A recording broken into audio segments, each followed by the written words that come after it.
A pleasant good evening and welcome to Clipper Magazine Stadium in Lancaster, Pennsylvania, where tonight the Somerset Patriots take on the Lancaster Barnstormers for the first of a 4-game series here in the Red Rose City. The national anthem about to get underway, so we'll step aside when we come back. First pitch on SPN.TV, 1450 WCTC and WCTCAM.com.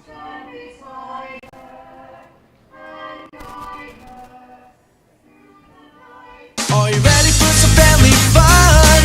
Have a ball with everyone.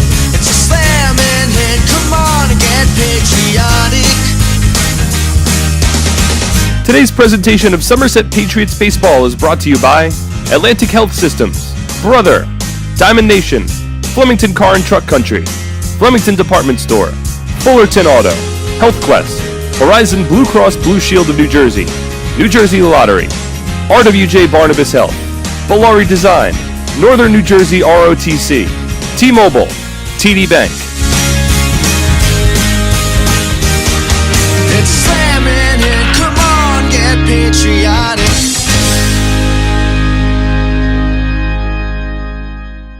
As a personal trainer, I thrive on guiding my clients to good health. When I was told I needed both hips replaced, I turned to the network of experts at Atlantic Health System. I was able to see my orthopedic surgeon in Sparta, right near my home, and received exceptional care at Morristown Medical Center for my surgery. I was able to teach, motivate, and inspire again. Where you go for orthopedic care matters. Atlantic Health System, because every moment is a moment that matters. As a personal... Somerville Aluminum is proud to announce our greatest remodeling project yet. Valari, new name, same great company.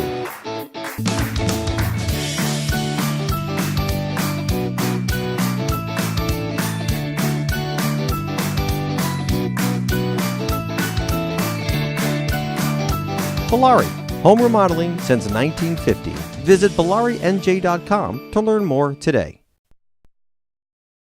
I'm fighting cancer. I'm fighting cancer. I am fighting cancer. I fight every day. Every night. Every hour. Every minute. And every second. Robert Wood Johnson University Hospital and RWJ Barnabas Health, together with the Rutgers Cancer Institute of New Jersey, bring the latest research, treatments, and clinical trials close to home. We're fighting cancer. And I'm not fighting alone. Robert Wood Johnson University Hospital. Let's beat cancer together. The game is Dan Gamache. Dan is on a roll with an 8-game hitting streak. And welcome back here to Clipper Magazine Stadium. We're getting ready for first pitch between the Somerset Patriots and the Lancaster Barnstormers. My name is Mark Schwartz. As we get ready for first pitch, there's already been a bit of an announcement on the scoreboard here in Lancaster going on about whatever might have happened over the last day or so. But we're getting ready for the first pitch of this 4-game series.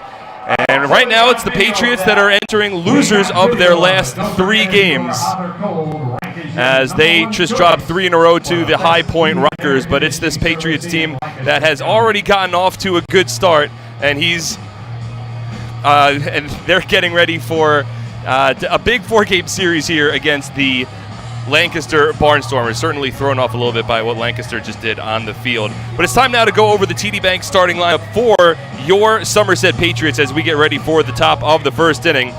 At TD Bank, expect unexpectedly longer hours that fit your schedule, including weekends. And with 24/7 access through online and mobile banking, you can bank whenever, wherever. TD Bank, unexpectedly human. Member FDIC, TD Bank NA.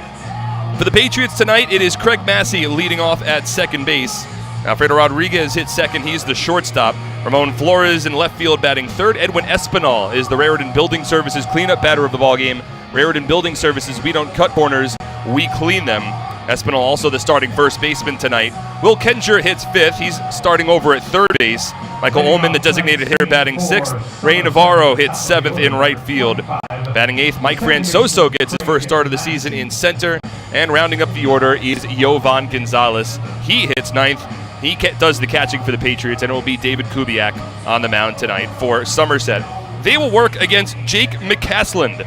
On the bump for the Lancaster Barnstormers, McCaslin 1-2 with the 4.08 ERA on the season, a 6'2", 225-pound righty from New Mexico in his first season with the Barnstormers. 17 2/3 innings over 3 starts. He works from the stretch, and we are officially underway in the Red Rose City at 7:03 p.m. Eastern Time. 25 strikeouts for McCaslin against just 3 walks over his first 17 2/3 innings of the year, as the fastball here just misses off the plate. 1 ball and 1 strike. Opponent's hitting .254 against the righty, who the Patriots saw in his last time on the mound. It was a very good pitcher's duel between McCaslin and Kubiak, the same matchup that we have for tonight's ballgame. As Massey takes this pitch a bit inside, 2 balls and 1 strike. It was a pitcher's duel that was ultimately won by Kubiak, but McCaslin showed very well, albeit with a little bit of struggles in the first inning. Massey here chops the 2-1 to short. Coming in is Michael Martinez, throws to first. It's an in-between hop, and collected by Joey Turdoslavich, even though he dropped it a little bit after picking the ball. And there's 1 away here in the top of the first inning. So we'll set the defense for the Lancaster Barnstormers in the outfield. Moving from left to right, it's Zach Schenk, Darian Sanford, and Caleb Gindel. Along the infield, Josh Bell's the third baseman, Michael Martinez at short, Dan Gamache at second, Joey Turdoslavich at first, and Parker Morin rounds up the order for the Barnstormers, again with McCaslin on the mound. Here's Alfredo Rodriguez, takes the first pitch, fastball low, 1 ball and no strikes. Patriots wearing their road grays for tonight's ball game. Gray tops, gray pants, 2-tone navy cap with a red brim, the 1-0. Rodriguez takes a called strike, 1-1. Navy numbers and lettering with a red trim for the Patriots. Meanwhile, the Barnstormers are wearing an alternate uniform tonight. It is a lime green chested uniform. The 1-1 is a breaking ball on the outer half, a called strike, 1-2. A lime green uniform with white sleeves, white pants, and then a black hat with a red brim. I would imagine that's some sort of sponsored uniform for the Barnstormers tonight.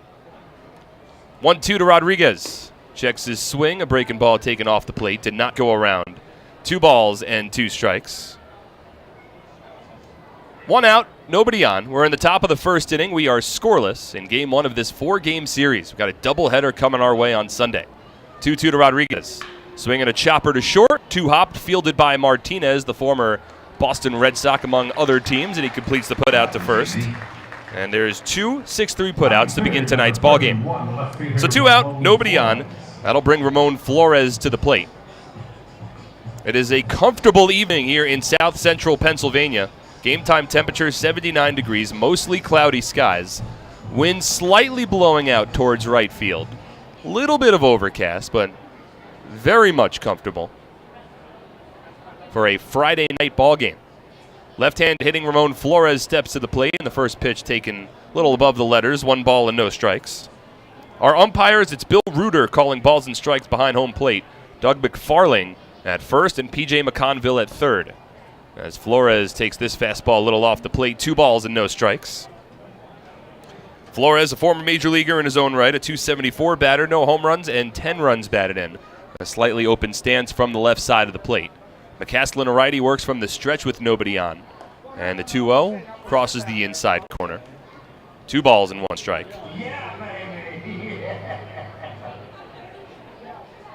Infield plays back with 2 away, and the outfield straight up. Now the wind starting to blow a bit in from center field.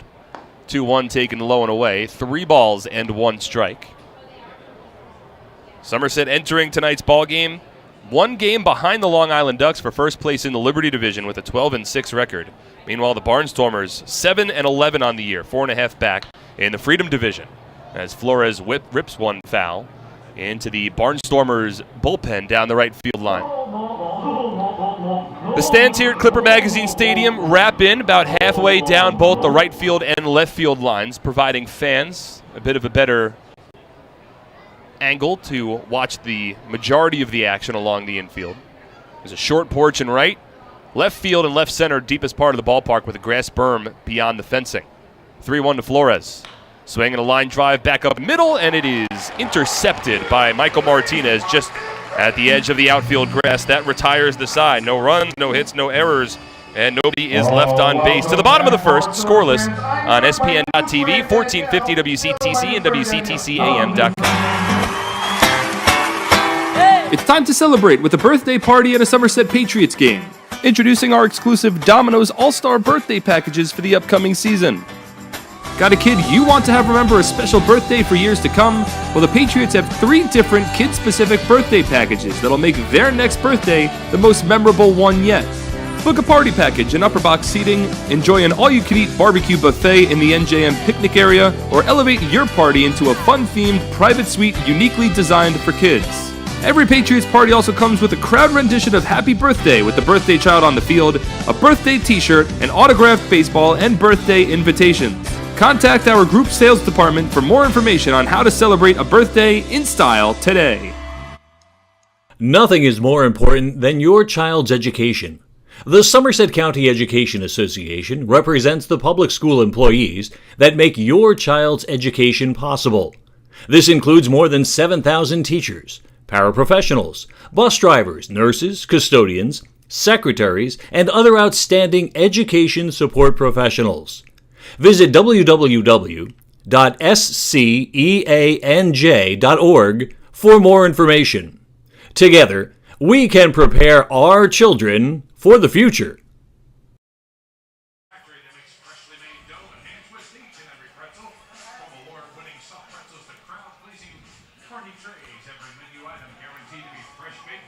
Bottom of the first inning, we're scoreless between the Somerset Patriots and the Lancaster Barnstormers. Quickly, Lancaster's TD Bank starting lineup. They're managed by Ross Peoples, assisted by Josh Bell and Troy Steffi. Michael Martinez leads off, Dan Gamache at second, Caleb Gindel third, Joey Turdoslavich fourth, Casey Hobson, the designated hitter, batting fifth, Josh Bell sixth, Parker Moore in seventh, Zach Schenk hits eighth, and Darian Sanford bats ninth as they work against the 6'7" righty David Kubiak. On the hill tonight for the Patriots. First pitch in for a called strike. Now the 0-1 to the switch hitting Martinez, taking just a bit off the plate. 1 ball and 1 strike. Kubiak in his 3rd season with the Patriots, 2-0 record, 2.00 earned run average, making his 4th start of the season, the 1-1. Martinez takes it on the outside part of the plate, 1-2. Over 18 innings of work, Kubiak has struck out 19 batters. He's walked just 3. And opponents are hitting 169 against him. The 1-2.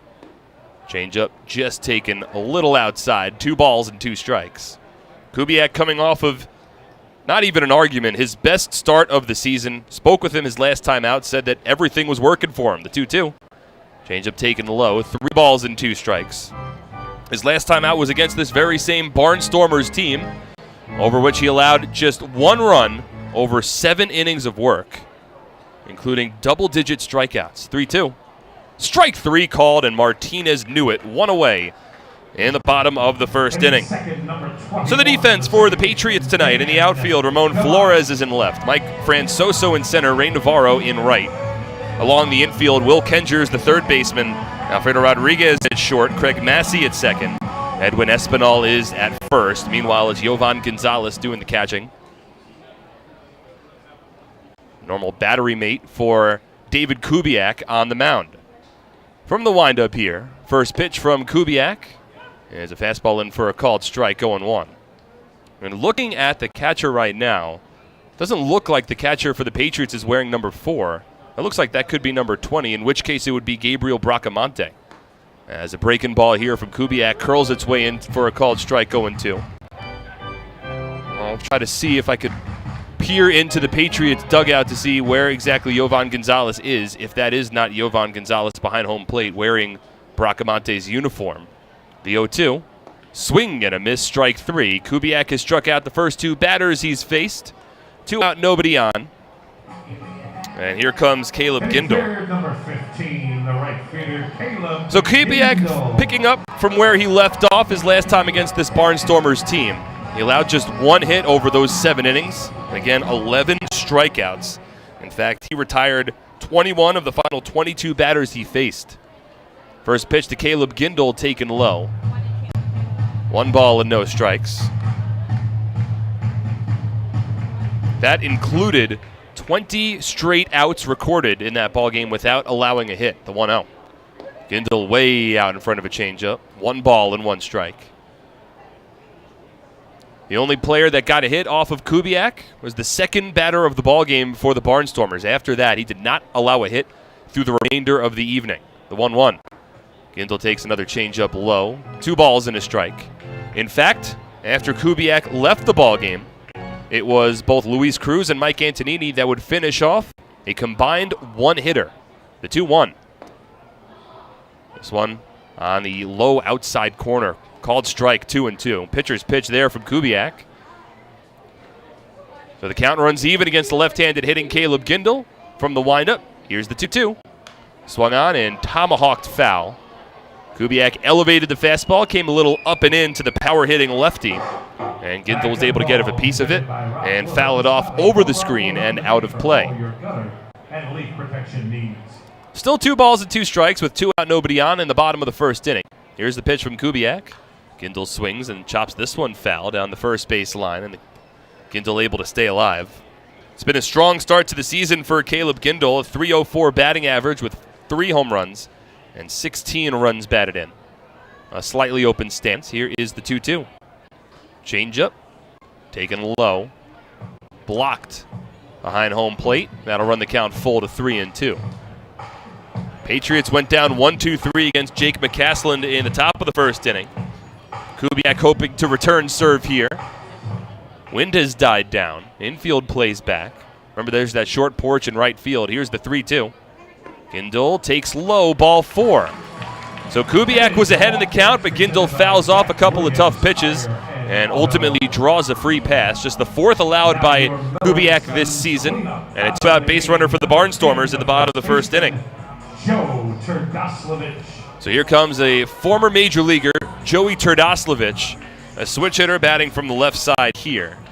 Has a lot of power, and especially when he's playing at home, likes to pull with that power, considering that short porch and right.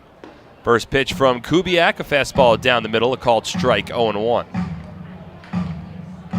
Turdoslavich with 3 home runs on the season alongside a .268 batting average and 10 ribeye steaks. Another slightly open stance from the left side. Waves the pine barrel bat over his shoulder as this one gets away from Yovan Gonzalez. Breaking ball in the dirt, failed to block it. Over to second base goes Caleb Gindel. Should go down as a wild pitch against Kubiak, and now the Barnstormers have a runner in scoring position with 2 away here. In the bottom of the first inning, we're just underway. There is no score. Kubiak about to throw pitch number 19 of the bottom of the first. Struck out the first 2 batters. Now the 1-1 to Turdoslavich. Swung on and missed. 1-2.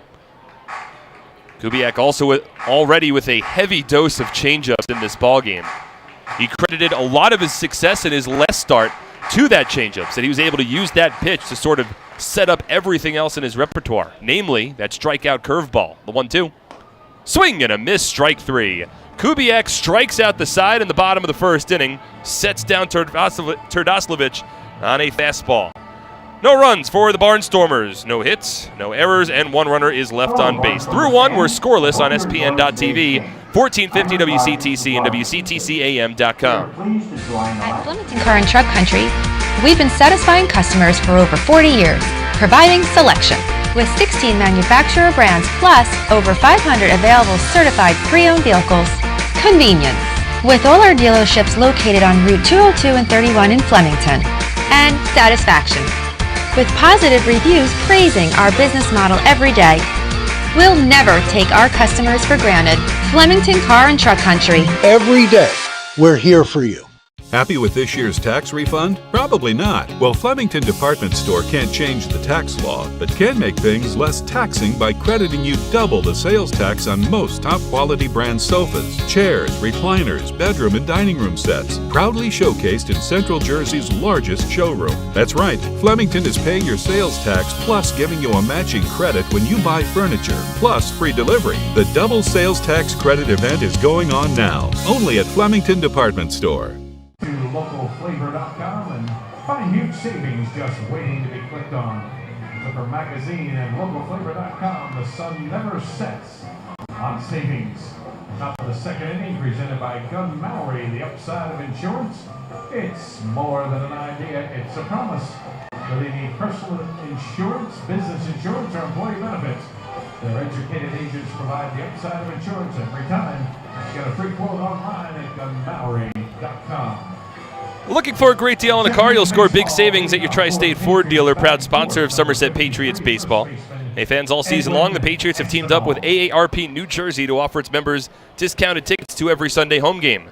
Just mention the code Patriots3 and that you're an AARP member to get a 50% ticket discount to every Sunday home game. AARP, real possibilities. Edwin Espinal to lead off the top of the second inning. Takes a 90-mile-per-hour fastball from Jake McCaslin just a bit outside. 1 ball and no strikes. We're scoreless here in Clipper Magazine Stadium as Espinal takes another fastball, this one at 91 miles per hour. Low and away, 2 balls and no strikes. 4-5-6 due up. It's the first baseman Espinal, followed by the third baseman Kenger and the DH Michael Ullman. Here's the 2-0. Espinal swings and grounds it sharply to short. Takes a bit of a long hop off the lip of the infield grass right to Martinez, who completes the putout to first, and there's 1 away. All 4 putouts so far in this ballgame have been initiated by Michael Martinez at short. That is 3 6-3 groundouts if you keep it score at home, along with 1 line out to the shortstop Martinez. So now 1 out, nobody on. Here is Will Kenger. First pitch swinging, as he often does. Fouls off a fastball. No balls and a strike. Kenger finds himself in the first small slump of his Patriots career. Had reached base in 13 straight games. The 0-1. Swinging a ground ball to the right side, and it sneaks its way into right field, a base hit. Kenger topped that one. A pitch high in the strike zone. Hit it into the ground, but fortuitously placed along the right side of the infield past the diving glove of the second baseman Dan Gamache. So Will Kenger aboard, first base runner of the night for Somerset. It'll be Kenger at first, and up to the plate comes Michael Ullman, a former major leaguer with the Toronto Blue Jays. He's gotten off to a strong start, a .356 batter on the year, no home runs, and 11 runs batted in. McCaslin from the stretch with Kenger off of first. First pitch to Ullman, a fastball a little up and in. 1 ball and no strikes. Kenger's still looking for his first home run, but boy, he has showed a good amount of power, specifically in the gaps. He leads the team in doubles on the season. He's got 9 of them, second in the Atlantic League. The 1-0, a soft ground ball. McCaslin lets it go towards second. Gamache to Martinez, quick turn to first in time. It's an inning-ending 4-6-3 double play. No runs for the Patriots, 1 hit, no errors, and nobody left on base. To the bottom of the second now, scoreless on SPN.TV, 1450 WCTC and WCTCAM.com. Attention troops, Scout Nights with the Somerset Patriots will be returning to TD Bank Ballpark for the upcoming season on Friday, June 28th, Sunday, July 28th, and Thursday, August 29th. Additionally, our Girl Scout days are set for Sunday, June 30th, and Saturday, September 21st. Troops will have the honor of presenting both their PAX banner, along with our nation's colors, on the field before the game. A parade around the field will end with the troops lining the infield during the national anthem. Scouts looking to earn badges for presenting the colors and going on a go-see-it outing can fulfill both, all while enjoying America's pastime. Tickets begin at just $8.50 for everyone in the group, with commemorative Scout patches available for just $1.50. Visit SomersetPatriots.com or call 908-252-0700 so you can get involved and have your troop honored at a professional baseball game.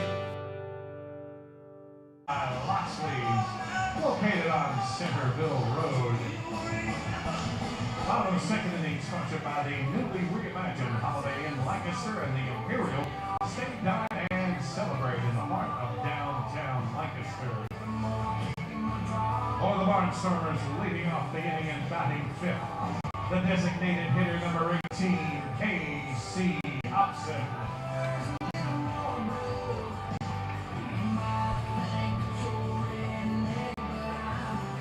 Alpine Business Systems is a leading provider of information systems and services. Visit Alpine Business Systems at www.alpinebiz.com.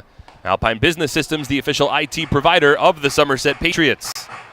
First pitch from David Kubiak is a fastball taken off the plate by the left-handed hitting K.C. Hobson to lead off the bottom of the second inning in a scoreless ball game. 1-0 to Hobson, a fastball, clips the outside corner, 1-1. It'll be Hobson, Bell, and Morin. 5, 6, 7 in this Barnstormers lineup. As Hobson takes a breaking ball low here. 2 balls and 1 strike. Jake McCaslin quickly with 22 pitches through his first 2 innings, including a 7-pitch top of the second. Hobson here, chops the 2-1 over to second base. In front of it is Craig Massey. Easy play on to first, and there's 1 away. Kubiak was at 20 pitches through 1. So 1 away, and here is the switch hitting third baseman. Also, the Barnstormers hitting coach, Josh Bell. Bell had a remarkable season with the Barnstormers earlier in his career. And then, I believe that was 2017 where Josh put up very strong numbers. 2016, excuse me. Very strong season. He's now in his 4th year in Lancaster. Takes the first pitch. Breaking ball for a called strike here from Kubiak. No balls and a strike. Hit .296 back in 2016 in this league. 0-1 taken off the plate. 1 ball and 1 strike. To go along with 19 home runs and 87 runs batted in. But since that point, he's converted into a player coach role for Lancaster, the 1-1. Just taking a bit outside. 2 balls and 1 strike. And the numbers have dipped a little bit for Bell since he's jumped into that hitter's coach role, but he's still a productive player and a dangerous bat. The 2-1. Swings and grounds this one foul down the first base line, 2-2. And it makes sense that, even for the most accomplished of batters, if you're going to take on a second role, not only as a player yourself, but also as a hitting coach, there's more responsibilities that come with that. It's just natural. 2-2 here is swung on and missed, strike 3. Loop and curveball there from Kubiak, sets down Bell on strikes. Already the 4th strikeout of the night for Kubiak. 3 of them have been swinging. Now 2 out, nobody on in the bottom of the 2nd inning. There we are scoreless. No runs, 1 hit for the Patriots. No runs, no hits for the Barnstormers. And here is Parker Morin. He's gotten off to a strong season offensively for Lancaster, hitting .310 on the year. No home runs, 4 runs batted in. Left-handed batter, takes the first pitch a bit low. 1 ball and no strikes.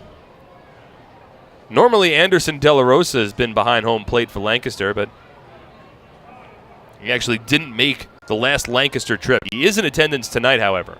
And the 1-0 to Morin, lined right back to Kubiak, deflects off of him. Kubiak picks with the bare hand along the infield grass, completes the putout to first, and the inning is over.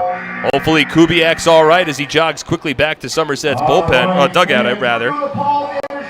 In the bottom of the 2nd, no runs, no hits, no errors, and nobody left on base. We head to the 3rd, scoreless on SPN.TV, 1450 WCTC and WCTCAM.com. Presenting the lowest car prices you've ever seen. Wow pricing. Only on Fullerton.com. It'll blow you away. If you want the best deals on all new cars and trucks, don't miss Fullerton's absolutely enormous spring clearance event. Get the lowest prices on our entire new inventory all month long. This month only at Fullerton. For over 85 years, in every county across the state, we've protected the health of New Jersey, covering families and businesses through life's big moments and the small ones. Because we don't just work here, we live here too. Over 5,000 local employees, all with the same purpose, taking care of you.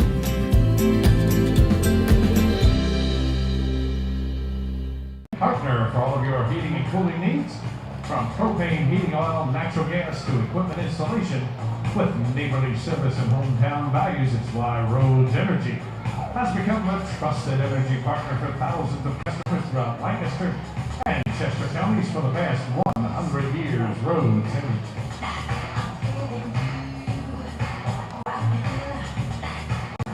Leading off for the Patriots, batting 7th, number 21. Want to see a home run? Then take advantage of these special offers from Bellari and save $2,000 on new siding or $2,500 on a beautiful new sunroom. Offer expires May 31st. For details, visit BellariNJ.com. If you need help during the game, you can simply text us. Text 908-252-0700 and we'll get back to you. Again, 908-252-0700 so we can help you. Bottom third of this Patriots order due up here in the top of the third inning. Still scoreless, looking for our first run. Ray Navarro leads off, and he fouls off a fastball from Jake McCaslin. No balls and a strike. No runs, one hit for the Patriots. No runs, no hits for the Barnstormers on a beautiful evening for baseball in South Central Pennsylvania. Very appreciative of everyone who has tuned in for tonight's broadcast. 0-1 to Navarro, a called strike on the outer third. No balls and 2 strikes. We've got Dave Raish running our boards back at our WCTC side of things. And of course, we've got video for every game this season on our SPN.TV network. The 0-2. Navarro swings, chops this to the right side. A 2-hopper to the second baseman, Gamache. And an easy play on to first base for the first out of the inning. Center fielder Mike Francoso. That'll bring up Mike Francoso again. Francoso making his first start of the season in center field. We've talked about Francoso's versatility ad nauseum, his time with the Somerset Patriots. But with the start in center, this is now the 5th different position in which Francoso has made a start this season. First pitch fastball on the inside corner, a called strike, 0-1. Francoso had previously made 2 starts at first, 5 starts at third, 3 starts in left, and 4 starts at right.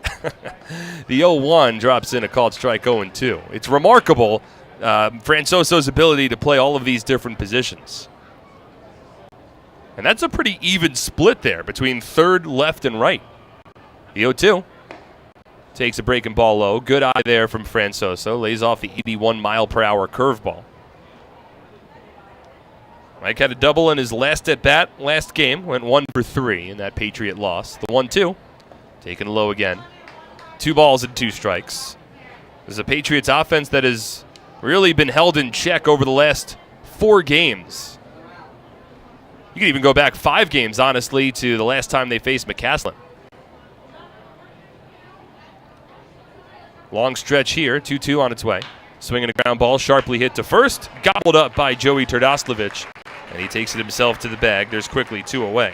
I mean, if you go back to that last Jake McCaslin start, as Yovan Gonzalez is announced to the plate, he's wearing the number 22, but that 100%, let's see, that is Yovan Gonzalez, I believe. We'll tell by the stance.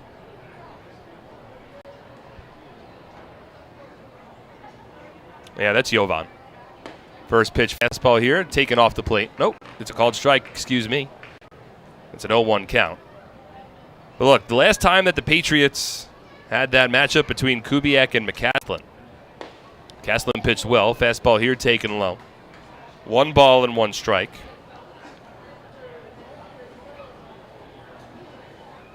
That was back on last Friday night at TD Bank Ballpark, a week ago. 1-1 to Gonzalez. Breaking ball on the outside part of the plate, a called strike, 1-2. Somerset only played 3 runs in that ball game. They won 3-1. They won a 2-0 shutout the next night. Then had the walk-off grand slam from Espinal on Tuesday as the breaking ball here taken low. But you really take that Espinal grand slam in the bottom of the 9th inning on Tuesday night to defeat the Rockers. If you take that out of the equation, this is a Patriots lineup that has been struggling. Almost a bit of an antithesis towards the way that they were just putting together rallies and just hit after hit to begin the season. Specifically during that first road trip where they went 5-0, 5 games between the Bees and the Revolution. 2-2 on its way to Gonzalez. Swing and a miss, strike 3. And it's a 1-2-3 inning for Jake McCaslin. Looks like we're going to have a good pitcher's duel tonight. We are scoreless as we move to the bottom of the third on SPN.TV, 1450 WCTC and WCTCAM.com. 2, 3, 4. Nailed it! Now let's go play some Quick Draw. Quick Draw! Nothing beats the draw of Quick Draw, the game with over 40,000 daily winners. Find a place and bring your people.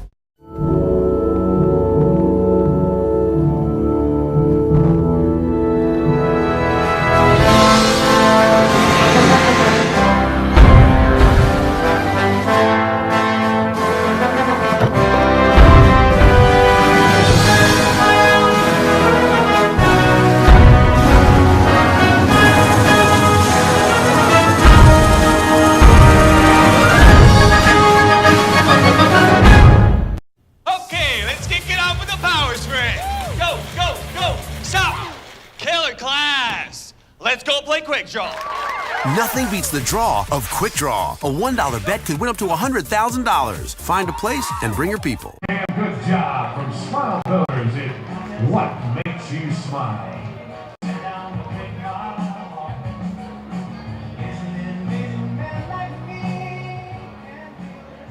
We invite you to experience the timeless wonder of a local Pennsylvania treasure, the Colebrook Hill Railroad, the Secret Valley Line. With themed train rides, dinner trains, and special events, it's a family memory to last a lifetime. The Colebrook Hill Railroad was built by veterans of the Civil War and is a record of epic... Carrier Clinic is proud of its 109-year heritage as an independent nonprofit behavioral health care facility.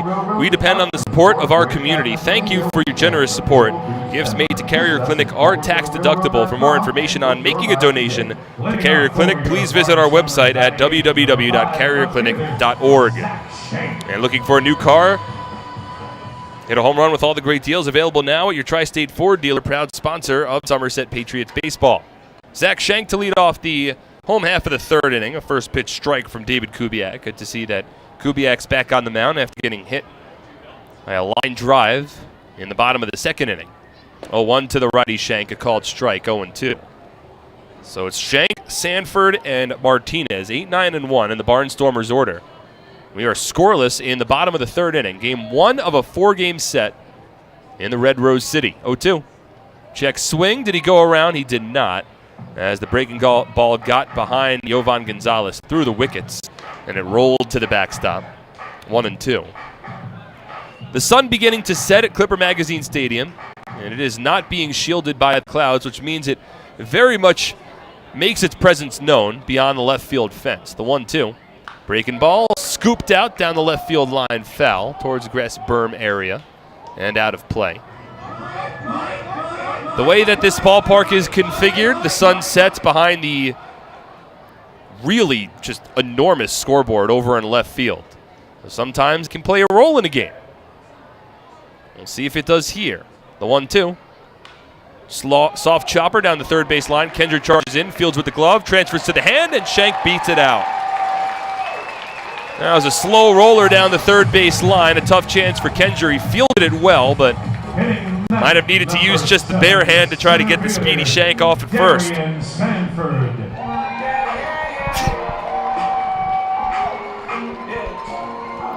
Schenk runs well, and despite a strong, accurate throw from Will Kendrick and a very impressive stretch from the 250-pound Edwin Espinal, still Schenk able to beat it out, and that's the first hit of the night for the Lancaster Barnstormers. An infield single, about a 70-foot dribbler. Here's the dangerous Darian Sanford, bluffs the bunt, takes a fastball low, 1-0. Sanford still just really struggling to get going this season, a 145 batting average. He is 10 for 69 from the plate. He still does have 7 stolen bases, and I'd imagine he would have a lot more if he was getting on base with more regularity. The 1-0. Fastball at the knees, a called strike, 1-1. He's got just a .264 on base percentage. Began the season as the team's leadoff batter, and rightfully so. I mean, last year and his previous seasons in this league, he's always been one of, if not the most dangerous leadoff guys. As Kubiak threw to first, Edwin Espinal thought he had applied the tag in time, but Doug McFarling, first base umpire, says that Schenk is safe at first. So it's a 1-1 count. Infield at double play depth. Sanford, a very difficult guy to double up. Soft lead at first for Schenk. And the fastball here taken off the plate. 2 balls and 1 strike. Will Kendrick's playing in at third base. Both feet along the infield grass. Meanwhile, Edwin Espinal is holding on Schenk at first. But the second that Kubiak starts delivering the pitch home, Espinal starts charging in, thinking that Sanford might drop a bunt down. The 2-1. Breaking ball. This one misses inside. 3 balls and 1 strike. And Sanford, not a guy you want to issue a free pass. He's been struggling enough with the bat. You don't want to miss outside of the strike zone and give him a free pass onto first base to use his wheels. As Kubiak checks in at first again, and Schenk once again dives back in safely. Zach Schenk has 1 stolen base in 1 attempt this year. The runner at first with nobody out in the bottom of the third inning. We're scoreless between the Patriots and the Barnstormers. 3-1 from Kubiak. Soft chopper foul. Deflects off of Jovan Gonzalez behind home plate, and the count runs full. Sun really shining on the ballpark now. Again, it sets beyond the left field scoreboard. You might be able to see a bit of the glare if you're watching on our SPN.TV broadcast. Look to the very left of your screen. And until that sun sets, it shines right in the eyes of anybody that is located down the first base line. 3-2, Shank runs, Sanford swings, chops it in front of home plate. Gonzalez gloves, and he only plays to first, where he completes the putout. Over to second goes Shank, a runner in scoring position now, one away in the bottom of the third inning. Shortstop, Michael Martinez.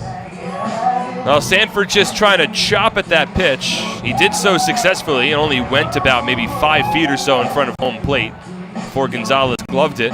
Might have had a chance to throw it on to second had Shank not run on the pitch, but he did, so just gets the sure out at first. First pitch to Michael Martinez, a ground ball hit to second, backhanded stop made by Massey, and he throws over to first base for the second out. But it is a productive out for the former big leaguer as it moves Shank over to third. So a runner in scoring position, make that 90 feet away from home now for the Barnstormers with 2 away in the bottom of the third inning. And the left-handed hitting Dan Gamache coming to the plate.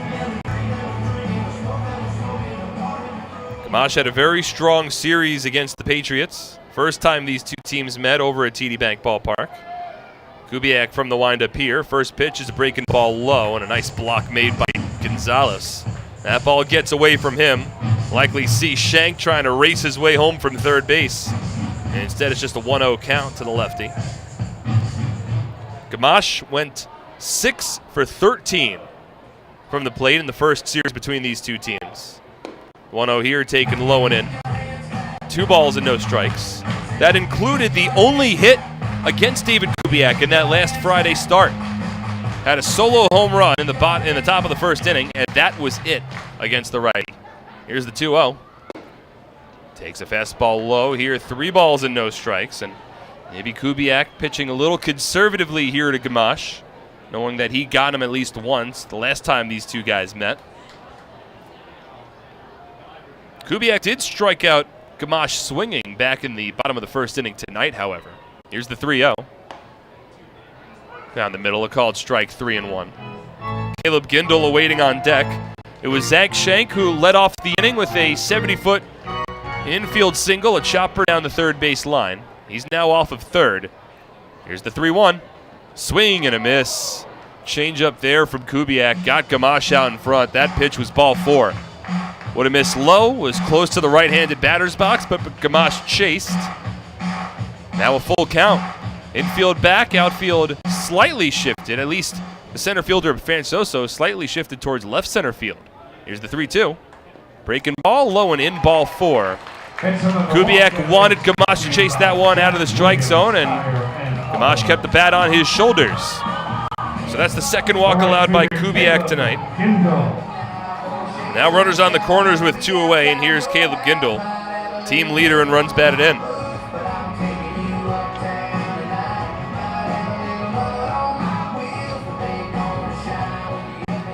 Shank off of third, Gamache off of first. Infield will continue to play back. Sun certainly shining from the left field side. Kubiak from the stretch. First pitch to Gindel. Swing and a tapper foul. Another curveball there from Kubiak. He has offered up a heavy dose of off-speed pitches thus far. And Gindel almost dropped to a knee waving at that breaking ball. Was just able to get a piece of it. He waves the single-tone red bat over his back left shoulder. Open stance from the left side of the plate. Kubiak from the stretch in the 0-1. Ground ball hit to second. Collected by Massey onto first base, and Kubiak escapes the trouble. No runs, 1 hit, no errors, and 2 runners are left on base. We are through 3, and we are still scoreless on SPN.TV, 1450 WCTC, and WCTCAM.com. 2, 3, 4. Nailed it! Now let's go play some Quick Draw. Quick Draw! Nothing beats the draw of Quick Draw, the game with over 40,000 daily winners. Find a place and bring your people.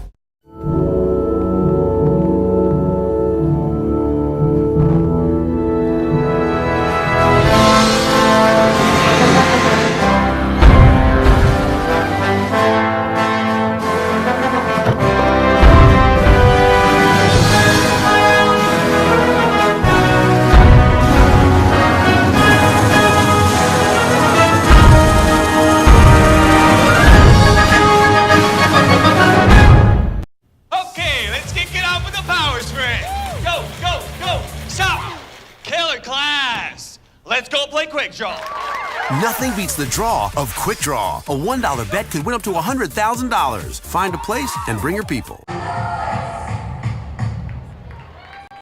Absolute twirling. They'll be back again a little bit later on as we head to the top of the fourth inning.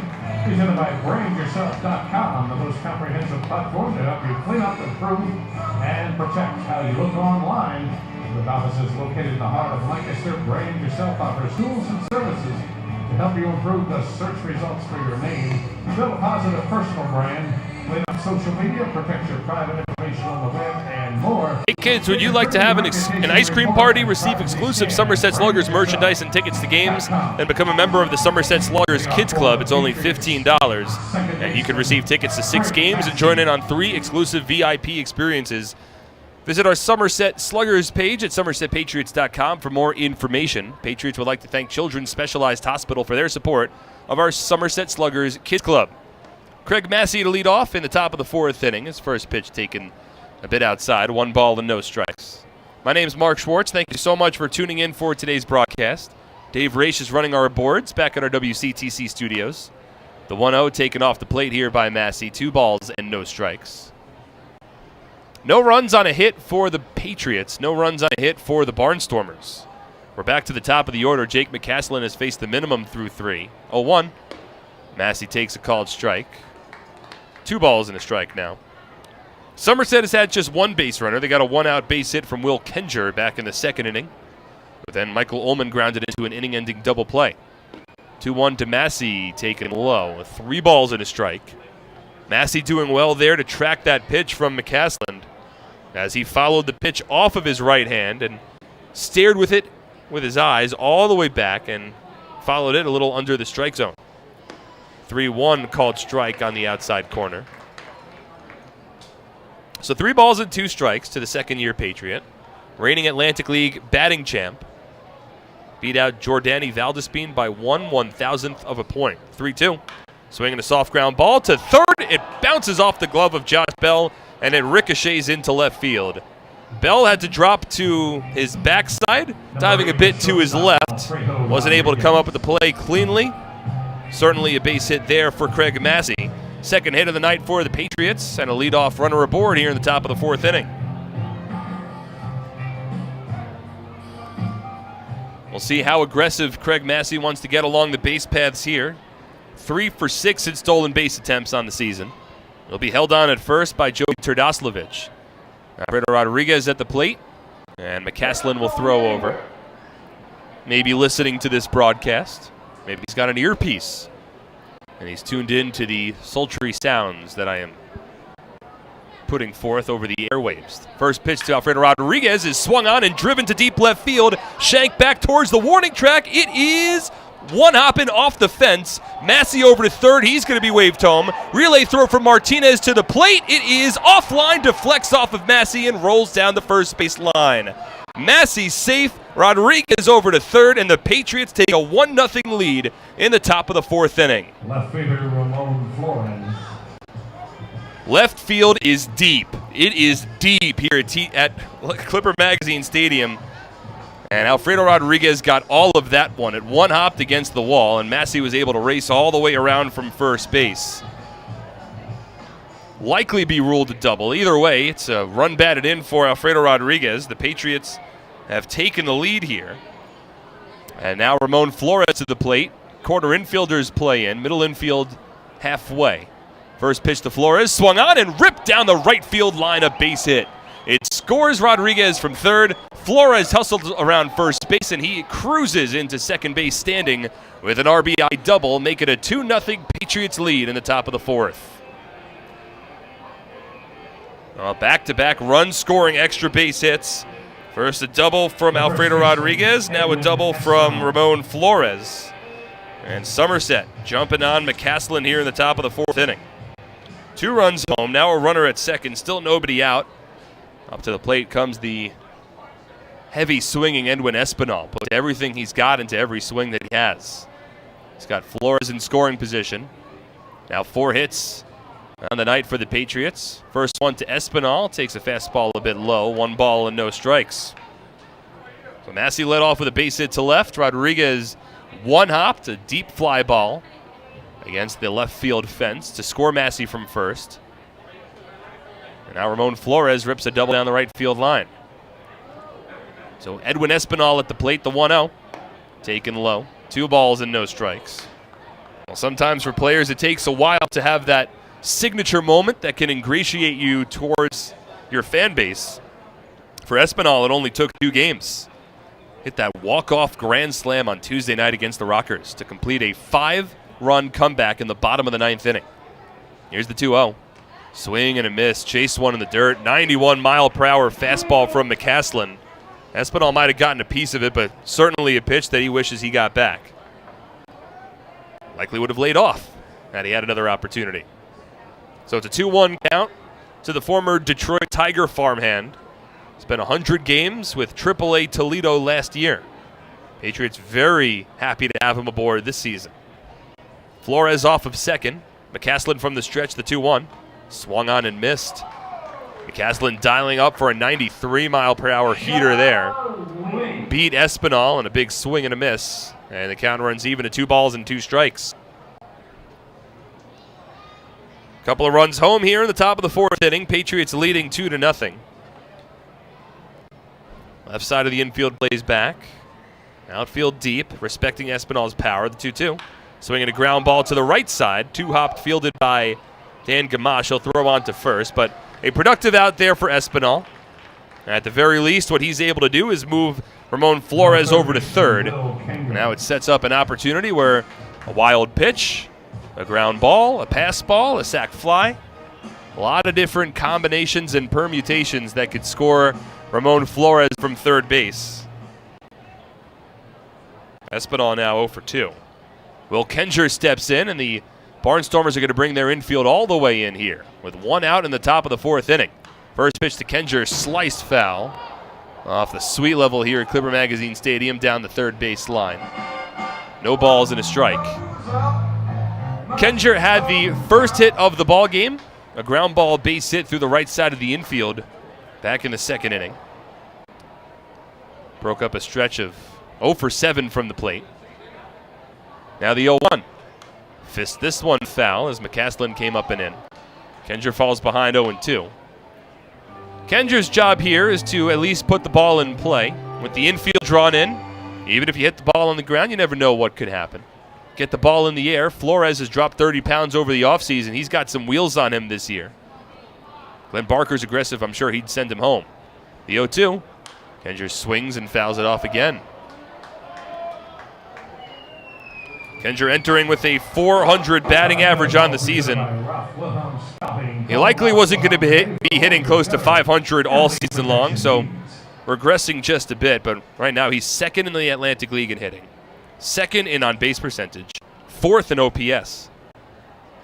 Now the 0-2. Fouled off again. McCaslin offering Kenger a heavy dose of fastballs here. Kenger keeps getting a piece of it, keeps fighting it off, and keeps keeping this at-bat alive. Ramon Flores off of third. The Patriots leading 2-0 with 1 away in the top of the 4th inning. 2 runs home. Once again, the 0-2. Breaking ball taken low. It bounces away from Morin, rolls to the backstop, and in to score from third base is Flores. A run-scoring wild pitch, and the Patriots take a 3-0 lead in the 4th. Well, that's why that Edwin Espinal at bat was so important. At the very least, he was able to get Flores over to third. You never know what can happen there on an 0-2 pitch. McCaslin tried to get a little spicy, snapped off a curveball. Morin couldn't keep it in front of him, and the Patriots have increased their lead. So now 1 out, nobody on. Kenger at the plate. Here's the 1-2. Swings and fouls it off. And a fine at bat here from Kenger. Fouling off some tough fastballs. He laid off the breaking ball in dirt. And with that, he's about to see pitch number 7 of this at-bat, which is certainly good news for the Patriots, considering that McCaslin had his pitch count low entering this inning. As here, Kenger set down on strikes. Swings through a breaking ball that came in on the hands. That's the 2nd strikeout of the ball game for Jake McCaslin. There's 2 away now in the top of the 4th inning. That'll bring up Michael Ullman, grounded into a double play in his last at-bat. 3 runs home in the inning for the Patriots. They've also increased McCaslin's pitch count. He was at 35 pitches entering the 4th. He has now thrown 20 pitches so far here in the 4th. First pitch to Ullman's a breaking ball taken low and away by the right-handed former major leaguer. Curled its way towards the left-handed batter's box. 1 ball and no strikes. McCaslin, long stretch. 1-0. Ullman swings and grounds a base hit. Through the right side of the infield, inside outing it. And that right there, the 4th hit of the inning for the Patriots. So Ullman gets aboard, keeps this one alive. That'll bring up Ray Navarro. Navarro, a switch hitter, grounded out to second base at his first at bat, but right now the Patriots, second time through the lineup, getting a lot better looks off of Jake McCaslin. He faced the minimum through the first 3 innings, the first time through the order, but second at bats for these guys have gone a lot better. 4 hits in the inning for the Patriots, including 3 runs already home. First pitch to Ray Navarro is a fastball that misses off the plate. 1 ball and no strikes.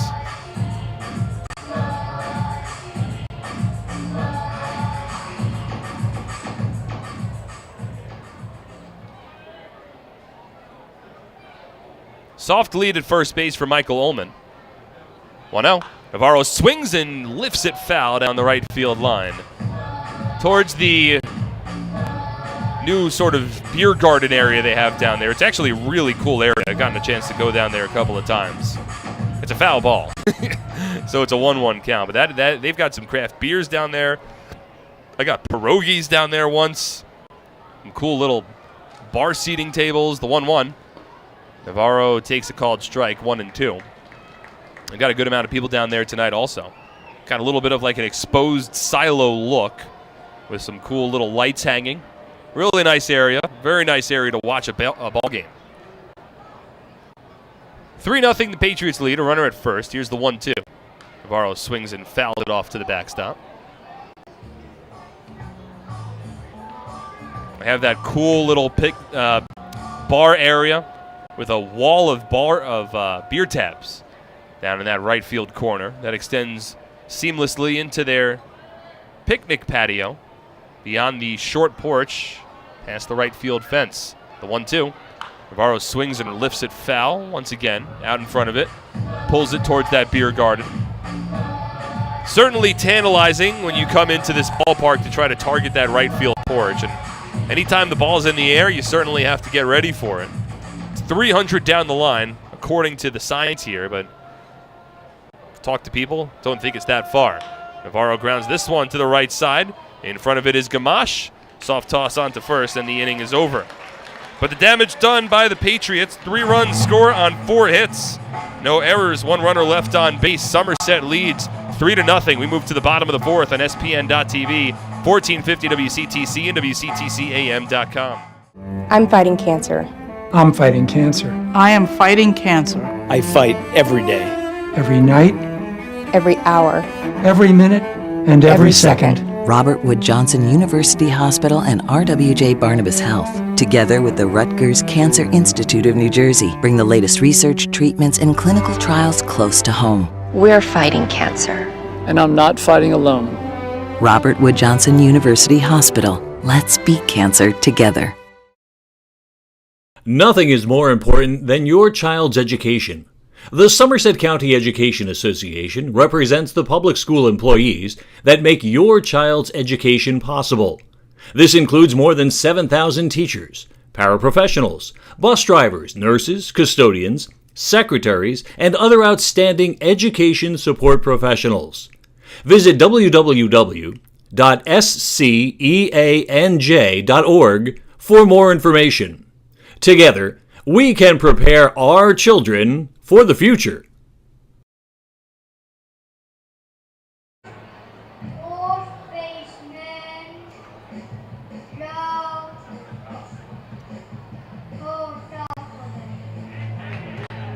All right. I'm going to say a pitch first.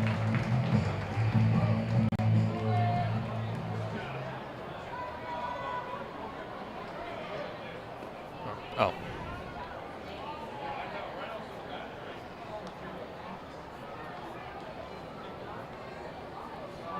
David Kubiak on the mound for the Patriots in the bottom of the fourth inning. His first pitch missed low and inside to Joey Turdoslavich. Now the 1-0 from the righty is swung on and missed 1-1. 3 runs, 5 hits, no errors for the Patriots. No runs, 1 hit, and no errors for the Barnstormers.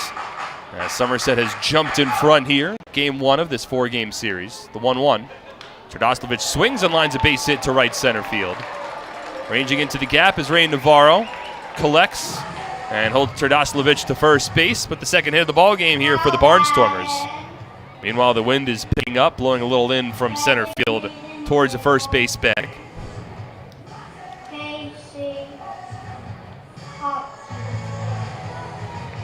So Casey Hobson now steps to the plate. Patriots getting to Jake McCasland in the top of the fourth inning.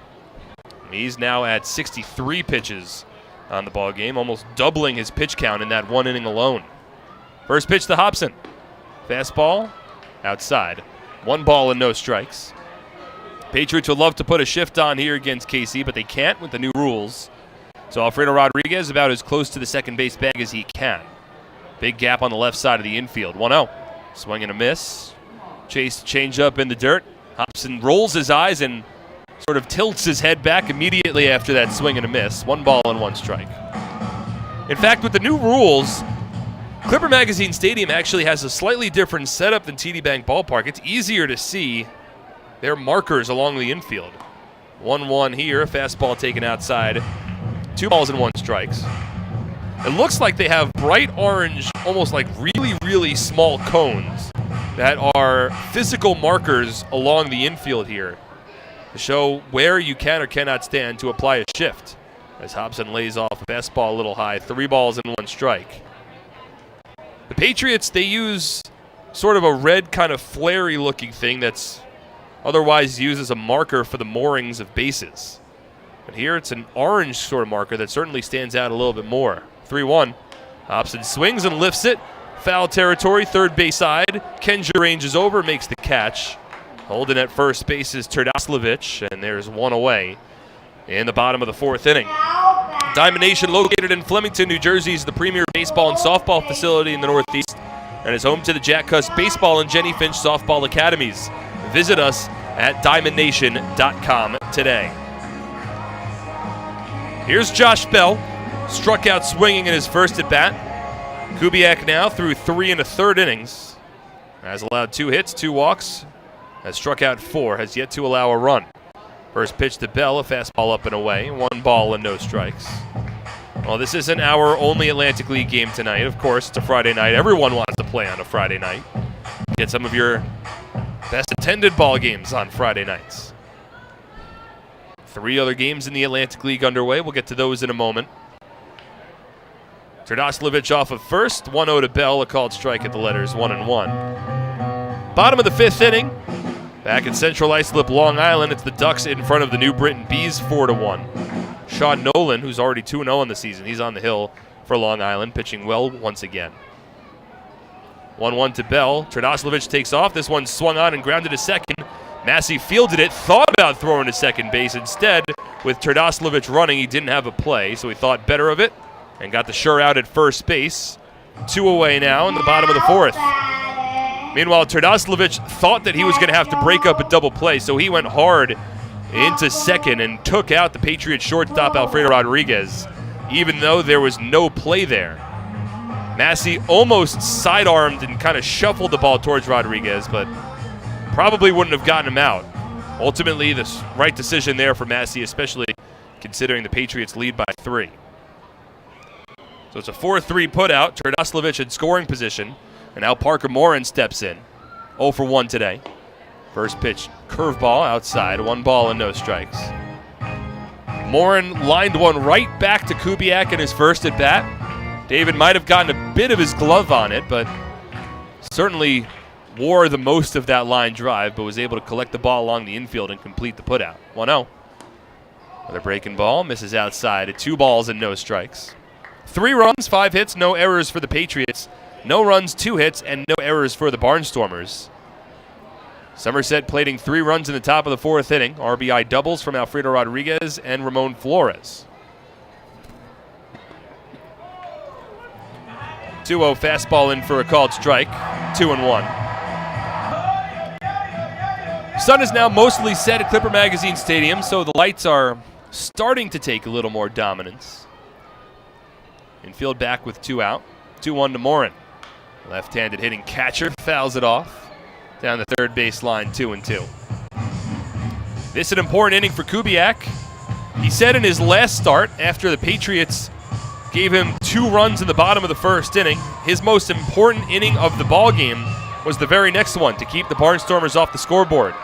Well, here, Patriots gave him 3 runs in the top of the fourth, so his most important inning comes in the very next half inning. 2-2. Swing and a soft ground ball to the right side. Espinal charges in, collects, steps on the bag, and the inning is over. So no runs for the Barnstormers, 1 hit, no errors, 1 runner left on base. Still a 3-0 Patriots lead as we move to the 5th on SPN.TV, 1450 WCTC, and WCTCAM.com. One birthday to recognize Nathan Bennett. I'm fighting cancer. I'm fighting cancer. I am fighting cancer. I fight every day. Every night, Every hour. every minute, and every second. Robert Wood Johnson University Hospital and RWJ Barnabas Health, together with the Rutgers Cancer Institute of New Jersey, bring the latest research, treatments, and clinical trials close to home. We're fighting cancer. And I'm not fighting alone.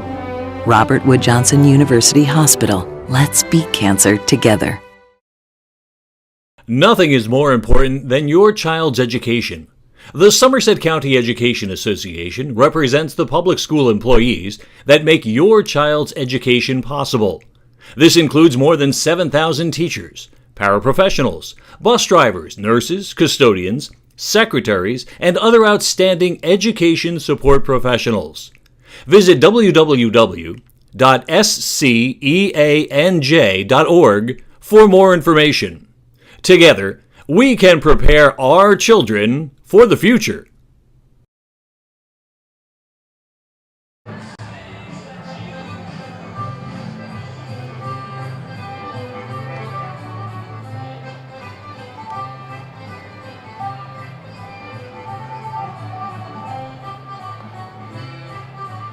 Looking for a newer used car? There's no better place than the Flemington Car and Truck Country family of brands, located on routes 202 and 31 in Flemington, New Jersey, or at flemington.com. There you'll find a family-centered organization ready to take care of all of your automotive needs, as they've done since 1976. Have your next barbecue at the ballpark. Groups of 30 or more can enjoy the game from the picnic area located down the left field line and enjoy the all-you-can-eat barbecue buffet. We do all the work so you can just sit back and relax. Call the Patriots Group Sales Department at 908-252-0700 to plan your next ballpark barbecue. It's Mike Francoso to lead off the top of the 5th inning with the Patriots in front 3-0. Jake McCaslin remains on the mound, and the first pitch to Francoso at the knees, a called strike 0-1. McCaslin at 63 pitches through 4 innings. He'll work against Francoso, Gonzalez, and Massey, 8-9-1. Ties Francoso up with a fastball here, but it missed inside. 1 ball and 1 strike. All 3 runs for the Patriots coming home in the top of the 4th inning. The 1-1. Francoso takes a called strike, disagrees a bit, shakes his head back and forth, contemplates what just happened and maybe other things in his life. Steps out of the batter's box momentarily, now steps back in. 2-tone bat, wipes it through the strike zone a bit. Now the 1-2. Fists it foul off the backstop. 2 balls and 2 strikes. Well, remains actually a 2-strike count. Mentioned the out-of-town scoreboard in the bottom of the 4th inning. Again, the Ducks leading the Bees 4-1. Also the High Point Rockers and the Blue Crabs, they are scoreless down in North Carolina. 1-2. Swinging a ripped ball foul down the first base line into some unoccupied seats. Still a 1-ball, 2-strike count. So the Rockers and the Crabs are scoreless. Also the Skeeters and the Revolution. A long series down in Texas between those 2 clubs. They are just getting underway. Top of the 1st inning. 1-2. Up and away. 2 balls and 2 strikes. Patriots entering tonight's ballgame 1 game behind the Long Island Ducks for first place in the Liberty Division. A 12-6 record. Long Island's played 2 more games. They are 14-6. 2-2. Francoso swings and hits it off the end of the bat to shallow right center. Darian Sanford took a moment to locate the ball, tracks it down, makes the catch, and there's one away. So Francoso 0 for 2. Here's Jovan Gonzalez. Jovan struck out in his first at bat. He's 0 for 1 today.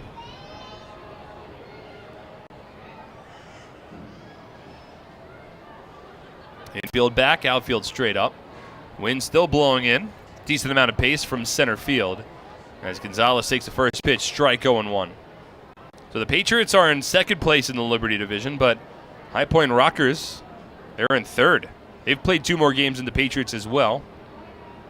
They're 12-8. As Gonzalez swings and sharply grounds one to second, takes an odd hop, hits off the abdomen of Dan Gamache and it ricochets into right field. And Jovan Gonzalez aboard for the first time tonight.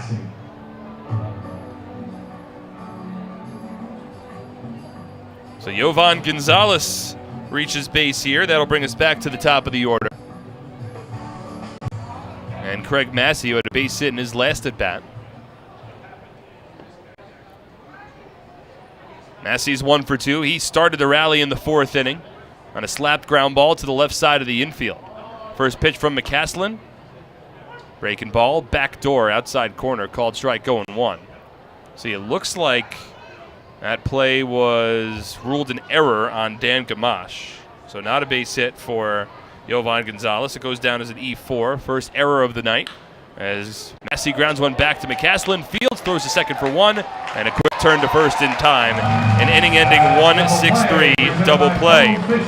So no runs for the Patriots, no hits, 1 error, and nobody is left on base. We're halfway home. Somerset still leads 3-0 on SPN.TV, 1450 WCTC, and WCTCAM.com. Nailed it! Now let's go play some Quick Draw. Quick Draw! Nothing beats the draw of Quick Draw, the game with over 40,000 daily winners. Find a place and bring your people. Happy with this year's tax refund? Probably not. Well, Flemington Department Store can't change the tax law, but can make things less taxing by crediting you double the sales tax on most top-quality brand sofas, chairs, recliners, bedroom and dining room sets, proudly showcased in Central Jersey's largest showroom. That's right, Flemington is paying your sales tax plus giving you a matching credit when you buy furniture, plus free delivery. The double sales tax credit event is going on now, only at Flemington Department Store. Okay, let's kick it off with a power spray. Go, go, go. Stop. Killer class. Let's go play Quick Draw. Nothing beats the draw of Quick Draw. A $1 bet could win up to $100,000. Find a place and bring your people. All the bookings. That's barbecue wings link. Let's go with chicken number 1. Over to you, John, and let's go, Barnstormers. Well, it's the bottom of the 5th inning, sponsored by Community Aid. Your 50-50 raffle beneficiary for the entire 2019 season. For your Barnstormers, leading off the inning, the left fielder is Zach Shank.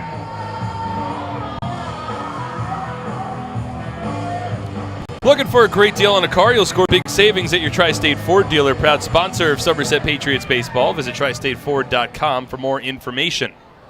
David Kubiak back on the mound for the bottom of the 5th inning. Zach Shank will lead off. First pitch to Shank, a ground ball hit to third. Backhanded pick made by Kenger. He was playing in. And a strong throw to first base in time. 1 pitch and 1 away.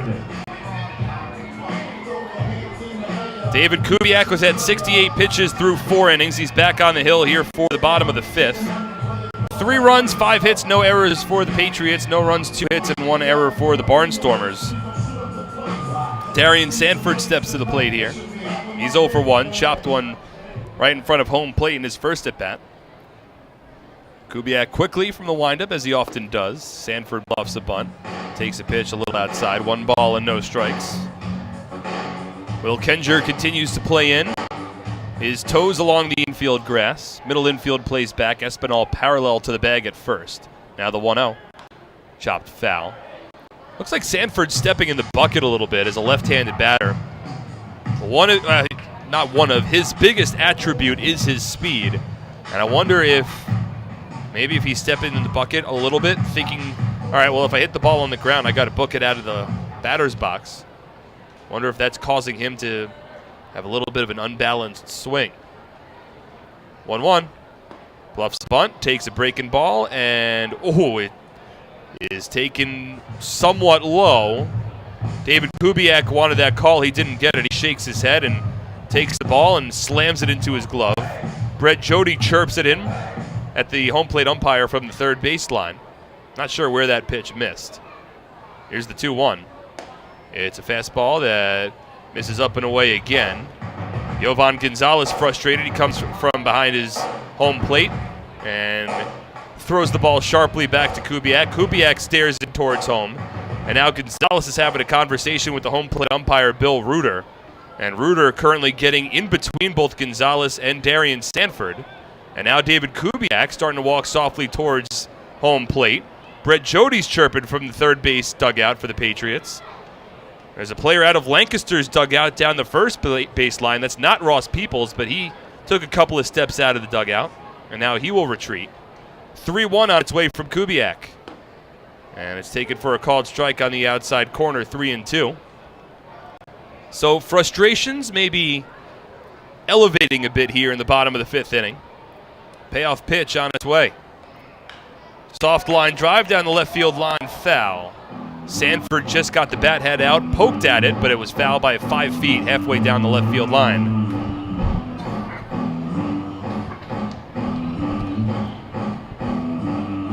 So 3 balls, 2 strikes, and 1 away. Bottom of the fifth inning, Somerset leading 3-0. Long at bat here for Sanford. The 3-2. Fastball outside, ball 4. Darian Sanford draws a walk. And now the Patriots will have to be cognizant of his speed over at first base. Long at bat for Sanford. Certainly a couple of pitches during that at bat that David Kubiak thought were strikes, that Yovan Gonzalez thought were strikes, that Brett Jody thought were strikes, but they didn't get the call. So now Sanford and his team leading 7 steals lead off of first base, held on by Edwin Espinal after the 7-pitch walk. Here's Michael Martinez 0 for 2. First pitch fastball up and away. 1 ball and no strikes. That would have been a good pitch to throw for Gonzalez had Sanford taken off. And I think that was the mindset there. Fastball a little off the plate in case Sanford wanted to run on the first pitch. Now Kubiak will throw over. And thus the games begin.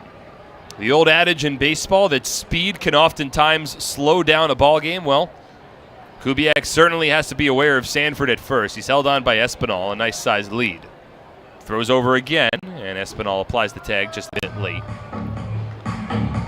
It'll be difficult to pick off Sanford. He is so quick, such quick feet. And with Espinal as a right-handed first baseman, when he makes the catch, he's got to reach across his body to apply the tag on a diving Sanford, which adds another split second. 1-0. Outside again, 2 balls and no strikes. So Kubiak certainly thinking about Sanford at first, and his first couple of pitches missed outside to Martinez, which is a little uncharacteristic. I think he's trying to make sure that if Sanford runs, Gonzalez has a good pitch to throw. 2-0 here. Comes a little bit more inside, and Martinez fouls it off. Hasn't been a great start of the season for Michael Martinez. The Barnstormers were waiting for him to join for a while. Had visa issues cleared up. A story that is certainly familiar to Somerset. Came here, but is only batting .176 thus far. He's 0 for 2 tonight. 2-1. Swinging a ground ball through the right side of the infield. Fielded quickly by Ray Navarro. Sanford will stop at second. That's just the 3rd hit of the game for the Barnstormers. And now they have a dangerous inning brewing here. Sanford at second with excellent speed. Martinez at first with solid speed. And now the tying run will come to the plate. Gamacho for 1 drew a walk in his last at bat. Kubiak's got to make sure that he maintains his composure during this inning. Probably thought he should have had a strikeout or at least a different outcome for the Sanford at bat, but now he's got 2 on with 1 away. First pitch curveball nicely curls its way into the strike zone. 0-1. A little bit of standing around in the Patriots bullpen, nobody throwing yet. But a difficult inning here for Kubiak. asks for a reset from Jovan Gonzalez. Pickoff attempt to second, not in time. Kubiak spun around and quickly threw to second base. An accurate throw as Rodriguez got behind Sanford, but Sanford just able to dive back to the bag. Outstretched the left hand with the sliding glove, fully extended. And P.J. McConville said that he got back in time. Runners at first and second with one away. Here's the 0-1. Sanford delayed, stolen base attempt, throw to third. Sanford slides in safely. A strong throw from Jovan Gonzalez, and he nearly came off the bag. I think Kenger might have struggled applying the tag. It's the 8th steal of the season for Darian Sanford. Marco Martinez stayed at first base, showing that was strictly Sanford running on his own. And now runners on the corners with one away. Real close play at third base, but when Sanford gets aboard, you got to be ready for it. Didn't look like he got a great jump, maybe a bit of a delayed stolen base attempt, but he still was able to beat out the throw and the tag. The Patriots infield will play at double play depth with one away, leading by 3 runs. 0-2 to Gamache, a breaking ball taken low. 1 ball and 2 strikes. Now Kubiak's north of 80 pitches now. Wants to work his way at least through the 5th. I'd imagine if he's able to get out of this inning, there might be some room for him for the 6th. We'll see. 3-0. 1-2, excuse me. On the outside corner, strike 3 called. That's a big strikeout there for David Kubiak. Froze Dan Gamache. Looked like a changeup there. Gamache fooled. That is the 5th strikeout of the ballgame for Kubiak. It's his first strikeout since the 2nd inning. That's a big one. Now 2 away. The infield doesn't have to worry about the double play. And it's Caleb Gindel stepping in. He's 0 for 1 with a walk today. First pitch from Kubiak. Fastball down the middle, a called strike, 0-1.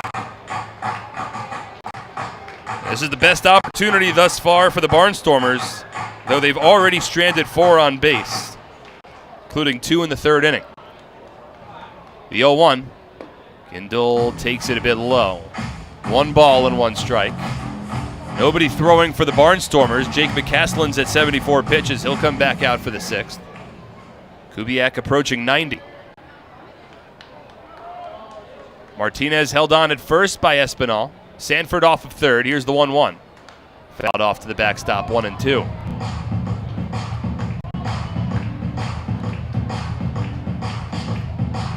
Pretty nice crowd on hand for Clipper Magazine Stadium tonight. Beautiful weather for a Friday evening. I know I'm going to jinx it with what I'm about to say, but hopefully the weather has turned for the better after a rough first couple of weeks. 1-2 from Kubiak. Outside. Change up. Didn't get Gindel to chase. 2 balls and 2 strikes. See if Martinez wants to start thinking about running over at first. Outfield pretty much straight up, though Francoso once again shaded a little bit more towards left center field. Gindel's got pop. He's also got that short porch and right. He represents the tying run. Kubiak stares into Gonzalez and comes set. Here's the 2-2. Runner goes, and Gindel softly grounds it to first. Fielded by Espinal. He applies the tag himself, and the inning is over. Kubiak works out of danger, though he has some words with the home plate umpire as he walks back to the Patriots dugout. No runs for the Barnstormers. 1 hit, no errors, and 2 runners are left on. Through 5, 3-0 Patriots on SPN.TV, 1450 WCTC, and WCTCAM.com.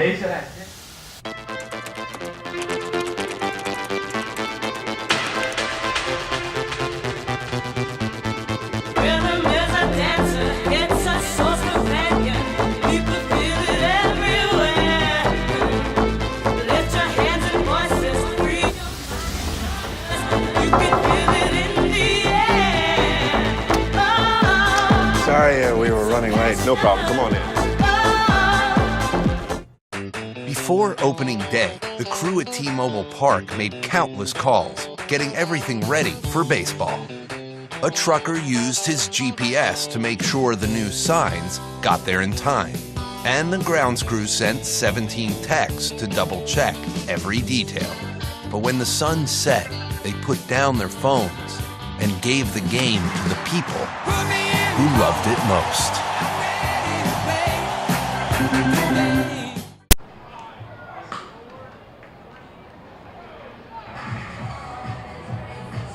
Okay, it's our grounds crews presented by Inches Landscaping. The team at Inches, along with a dedicated professional designer, will work with you from concept to completion, making the spaces in and around home exceed your expectations 1 inch at a time. Top half of the sixth inning brought to you by Clean Eats. If we play a clean 1-2-3 inning, all fans in attendance will receive a coupon. HealthQuest Top 100 Health and Fitness Club in the nation is right here in our community, conveniently located on Route 31 in Flemington and open 7 days a week. HealthQuest proudly serves all of central New Jersey. And HealthQuest is not just another day at the gym, it's a lifestyle. Visit them today and start your journey to becoming HQ Fit. Ideacom is now offering businesses free VoIP phones. With Ideacom, you can reduce your phone bill, work from anywhere, and enjoy local support. Ideacom has the experience to provide a solution that's right for your business. Get guys from Ideacom on your team today by visiting their website at ideacom-nj.com. Alfredo Rodriguez to lead off the top of the sixth inning for Somerset. First pitch from Jake McCaslin misses upstairs, 1 ball and no strikes. It'll be 2-3-4. Rodriguez, Flores, and Espinal due up here for the Patriots, holding on to a 3-run lead. 1-0 to Rodriguez is swung on and missed, 1-1. Rodriguez ripped an RBI double over the left fielder Zach Schenk in his last at-bat. That provided the first run of the ball game. The 1-1 off the plate. 2 balls and 1 strike. With that, Alfredo Rodriguez now riding a 13-game on-base streak. That is tied for the longest such streak on the Patriots this year. Will Kenger started his season with a 13-game on-base streak. 2-1 to Rodriguez is swung on and missed, 2-2. Nobody throwing in the Patriots bullpen right now, so that leads me to believe that David Kubiak might have one more inning in him. The 2-2. Swing and a drive foul down the left field line towards the merry-go-round. And on top of the merry-go-round, in foul territory, of course. There would not be a merry-go-round in fair territory. Come on, guys. 2 balls and 2 strikes. Nobody on, nobody out in the top of the sixth. The pitch, fouled off down the right field line. There's a lot going on around the outfield fences at Clipper Magazine Stadium. Got a merry-go-round and a big inflatable slide down the left field line, also a jungle gym. There's a beer garden down the right field line. Picnic patio, right field, grass berm and left. 2-2 to Rodriguez is driven out to deep left center field. A little off the end of the bat, in fact, as Zach Schenk comes in to make the catch. There's the first out of the inning. Rodriguez now 1 for 3. That'll bring up Ramon Flores. All 3 runs for the Patriots were scored in the top of the 4th inning. Back-to-back RBI doubles from Alfredo Rodriguez and Ramon Flores gave Somerset a 2-0 lead. Flores later scored on a wild pitch, put the Patriots in front by 3 later in the inning. He's 1 for 2 today. First pitch. It's a fastball taken low, 1 ball and no strikes. Well, one of the thought processes coming into this weekend series is that if the Patriots wanted to have a bit of a remedy towards their power struggles this year, this could be a good ballpark to get them started. 1-0 to Flores taken low, 2 balls and no strikes. Somerset still just with 4 home runs as a team. And to put that in perspective, the High Point Rockers hit 5 home runs in the most recent series between the 2 teams. The 2-0. Flores takes a called strike here, 2-1.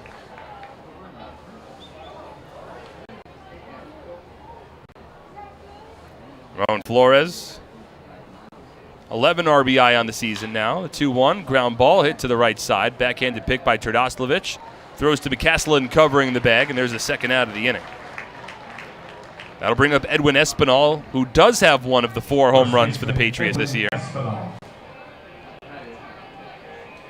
Espinal, however, is 0 for 2 today with a couple of groundouts. Though his last groundout did help set the stage for the Patriots' 3rd run of the night. It was a ground out to the right side, which advanced Flores over to 3rd. Ramon later scored on a wild pitch.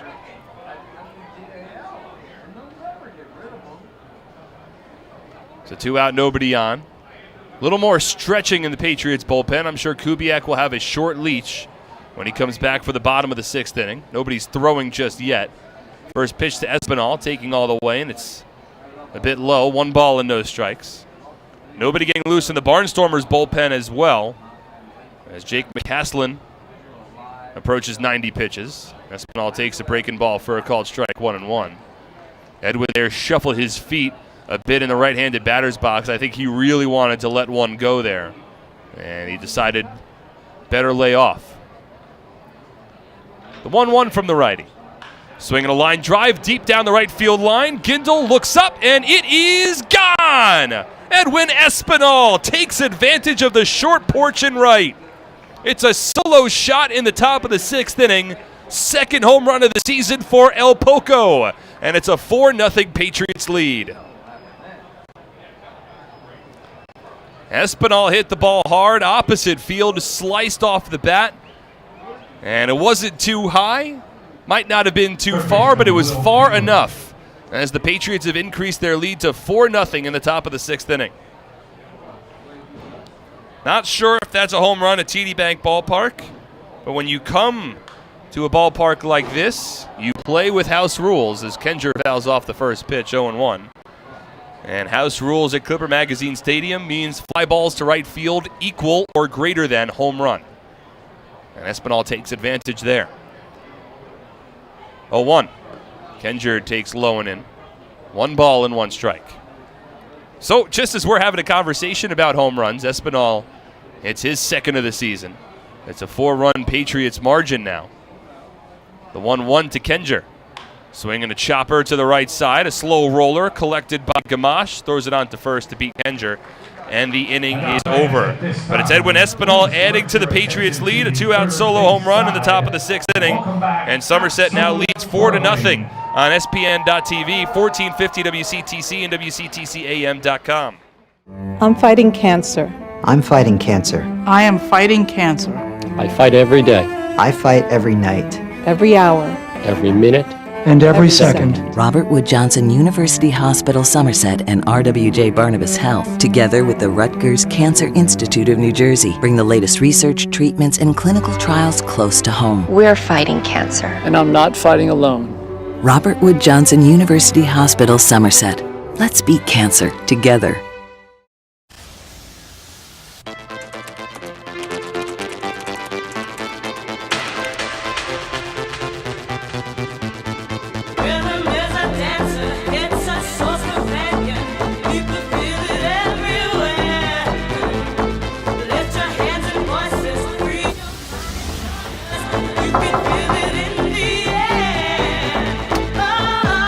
Sorry, we were running late. No problem. Come on in.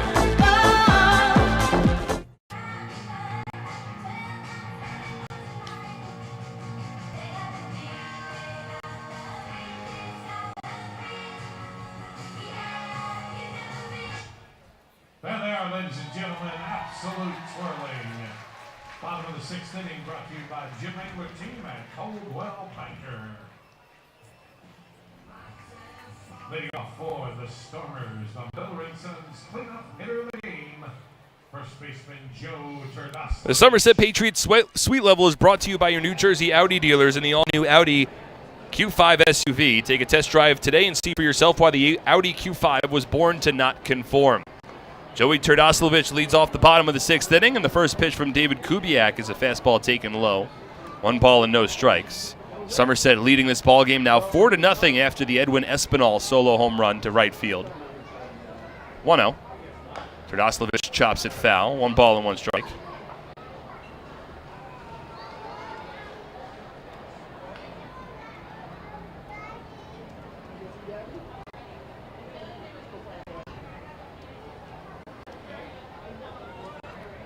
So it's Kubiak back on the mound here. He was at 89 pitches through 5. And Patriots giving him a little bit of breathing room here, the 1-1. Turdoslovich chops it foul down into the Barnstormers bullpen down the right field line, a ball and 2 strikes. Still nobody throwing just yet for the Patriots.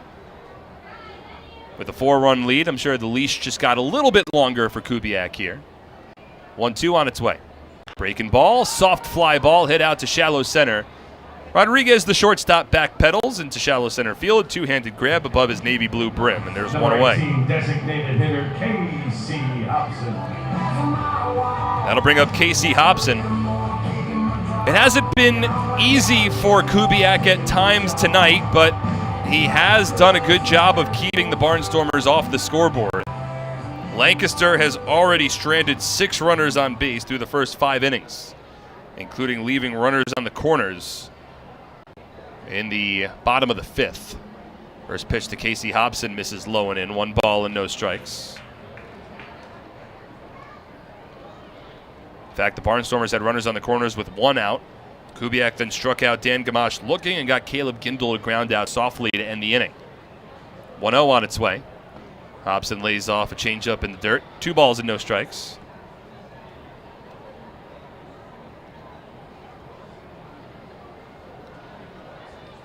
Hobson 0 for 2. Hasn't hit the ball out of the infield just yet. Here's the 2-0. Breaking ball, crushed, foul. That one certainly out of the infield, but also certainly foul. Hit the ball well out in front of a breaking ball. 2 balls and 1 strike now. Kubiak approaching 100 pitches. Tossed 7 innings in his last start. Here's the 2-1. Hobson swings and fouls off the fastball behind the backstop and out of play. 2 balls and 2 strikes. A picturesque sunset at Clipper Magazine Stadium for tonight's contest. A little bit of those cotton candy skies way beyond the left center field wall. Applying a very nice setting for this evening. 2-2. Swing and a miss, strike 3. Changeup gets Hobson out in front, and there's 2 away in the bottom of the 6th. That's the 6th strikeout of the night for Kubiak. He got off to a hot start. In fact, 4 of the first 5 outs he recorded were with strikeouts. Since that point, he's only struck out 2. However, more importantly, he has kept Lancaster off the scoreboard. Now Josh Bell steps to the plate, 0 for 2 tonight. Kubiak from the windup. Here's the first pitch. Swing and a miss. Overpowered him with a fastball, and it's an 0-1 count. Well, the Patriots hoping to earn a milestone tonight for their manager, Brett Jody. The 0-1. Fastball outside corner called strike 0-2. There is going to be a milestone in this ballgame one way or another, whether it's for Somerset or whether it's for Lancaster. History will be made tonight. Here's the 0-2. Bell swings and grounds a base hit through the right side of the infield. 4th hit of the night for Lancaster, keeps the inning alive. Still nobody getting loose in Somerset's bullpen, so Kubiak will stay in to face Parker Morin. The Barnstormers, over their franchise history, now in their 15th season, have overall won 999 games, which means the next game that they win will be the 1,000th win in franchise history. Meanwhile, Brett Jody, in his 7th season as manager for the Patriots, he has 499 wins to his name. First pitch swing, here's Morin, sharply grounds one to short under the glove of Alfredo Rodriguez and into left center field. Tough chance there for Rodriguez. It'll be a base hit, as he couldn't get in front of it. Tried to drop to his backside a bit and use his glove to stab at the ball, but it went underneath. And now, a couple of 2-out base hits here for the Barnstormers. Brings Zach Shank to the plate.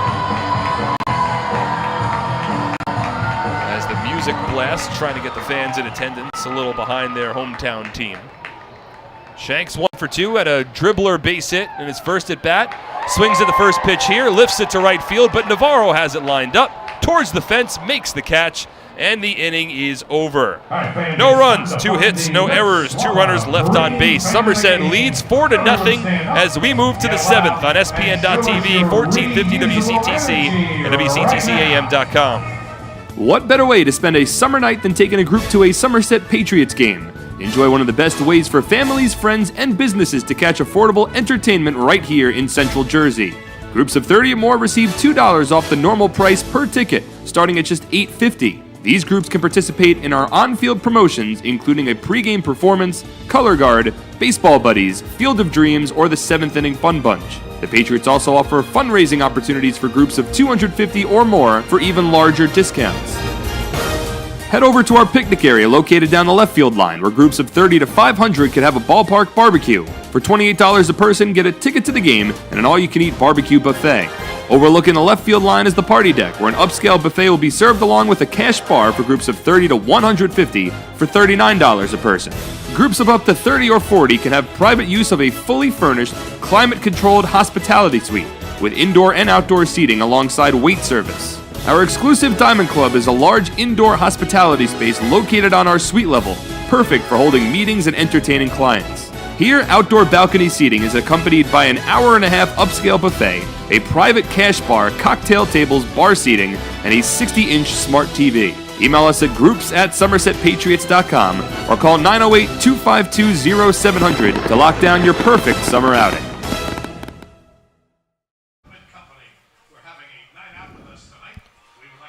With nationally recognized service, competitive rates, and award-winning teen driver safety program, NJM Insurance Group is a home run for New Jersey. Get your free quote at NJM.com. This isn't just insurance, it's NJM. And for complete family eye care, go where the Patriots go. See Dr. I.B. Ehrlich and Dr. Martin Storbeck at Bridgewater Optometric Center, located in Pearl Vision at the Somerset Shopping Center. Bridgewater Optometric Center, the official eye doctor of the Somerset Patriots. Bring in your Patriots ticket stub for an additional 5% discount. So Jake McCaslin remains in the ballgame. He's at 91 pitches through 6. And he steps on the mound here for the top of the 7th inning. He'll work against Michael Ullman to begin the frame. Ullman, Navarro, and Francoso, 6-7-8 due up. First pitch from McCaslin to called strike, 0-1. Meanwhile, now there is a pitcher that's starting to warm up for Somerset. Looks to be Luis Cruz. David Kubiak's at 103 pitches through his 6 innings on the hill, as Ullman swings and rips a base hit into left field on the 0-1 offering from McCaslin. Wide turnaround first for Ullman. He'll stop there. Second hit of the night for the first-year Patriot. He's 2 for 3, building upon that .356 batting average that he sported entering this evening's ball game. So here's Ray Navarro. As Tice grounded out to second, he's 0 for 2. 4 runs, 7 hits, no errors for the Patriots. No runs, 5 hits, 1 error for the Barnstormers. First pitch, Navarro swings and bloops it foul, left field side, out of play. No balls and 1 strike.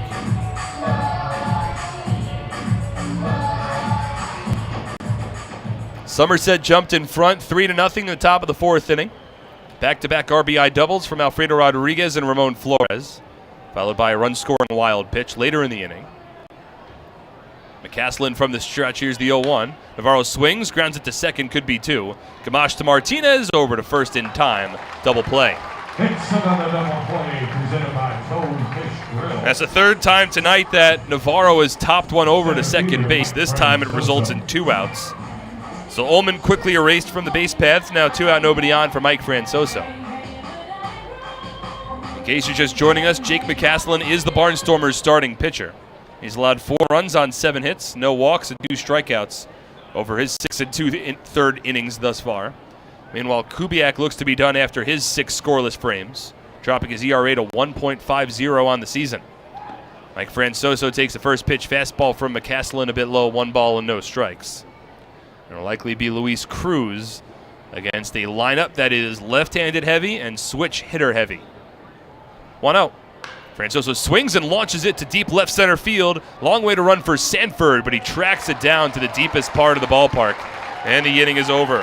No runs, 1 hit, no errors, and nobody left on base. We will stretch and then head to the bottom of the 7th.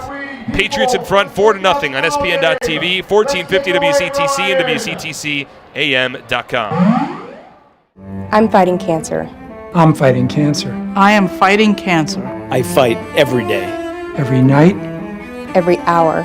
every minute, and every second. Robert Wood Johnson University Hospital and RWJ Barnabas Health, together with the Rutgers Cancer Institute of New Jersey, bring the latest research, treatments, and clinical trials close to home. We're fighting cancer.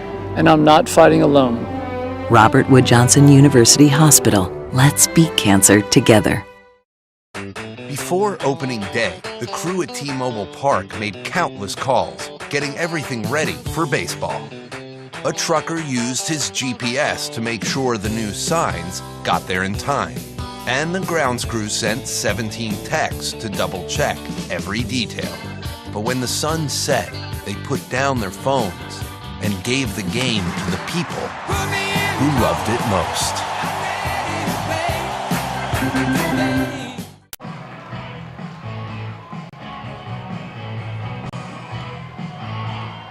Time to make some more noise. Catch a t-shirt from the UPMC Health Patrol, courtesy of Capital Blue Cross.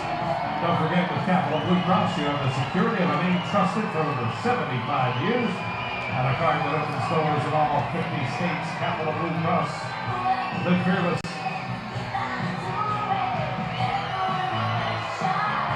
The Somerset County Education Association supports the outstanding public school employees that make your child's education possible. Trune Associates is the sponsor of the lawn seating area in the ballpark. At Trune Associates, you'll find more than a wide variety of competitive insurance products. You'll find people who understand your needs. Trune Associates is a team of licensed professionals who care about their clients. There's a new pitcher in the game for the Patriots. Luis Cruz is finishing up his warm-up pitches as David Kubiak's night has come to an end. Cruz in his first year with the Patriots, he's 1-0 with a 5.63 earned run average.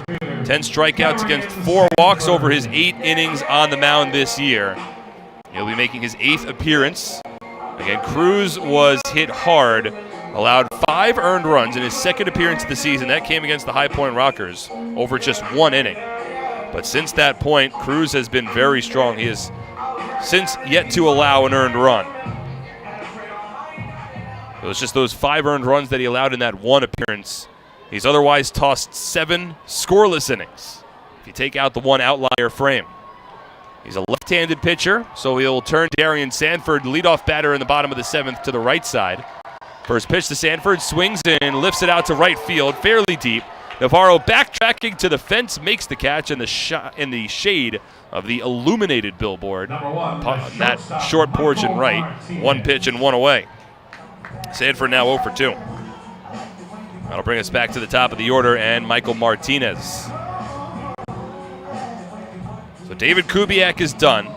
His final line, 6 strong innings, allows 5 hits, no runs, 3 walks, 6 strikeouts, dropping the ERA to 1.5 on the season. 2-seam fastball here from Cruz clips the outside part of the plate. No balls and a strike to the switch-hitting Michael Martinez. Martinez had a base hit in his last at-bat. He's 1 for 3 today. Pushing that batting average back up to the Mendoza line. On nose, he's hitting 200 right now. This one taken outside from Cruz. 1 ball and 1 strike.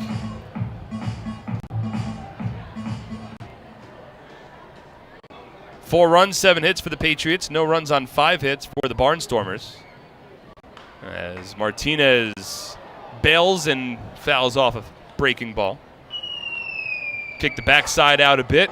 Lunged forward towards the strike zone and just got a piece of an off-speed pitch. There's a lefty starting to throw in the Barnstormers bullpen. Believe that should be Matt Marksberry.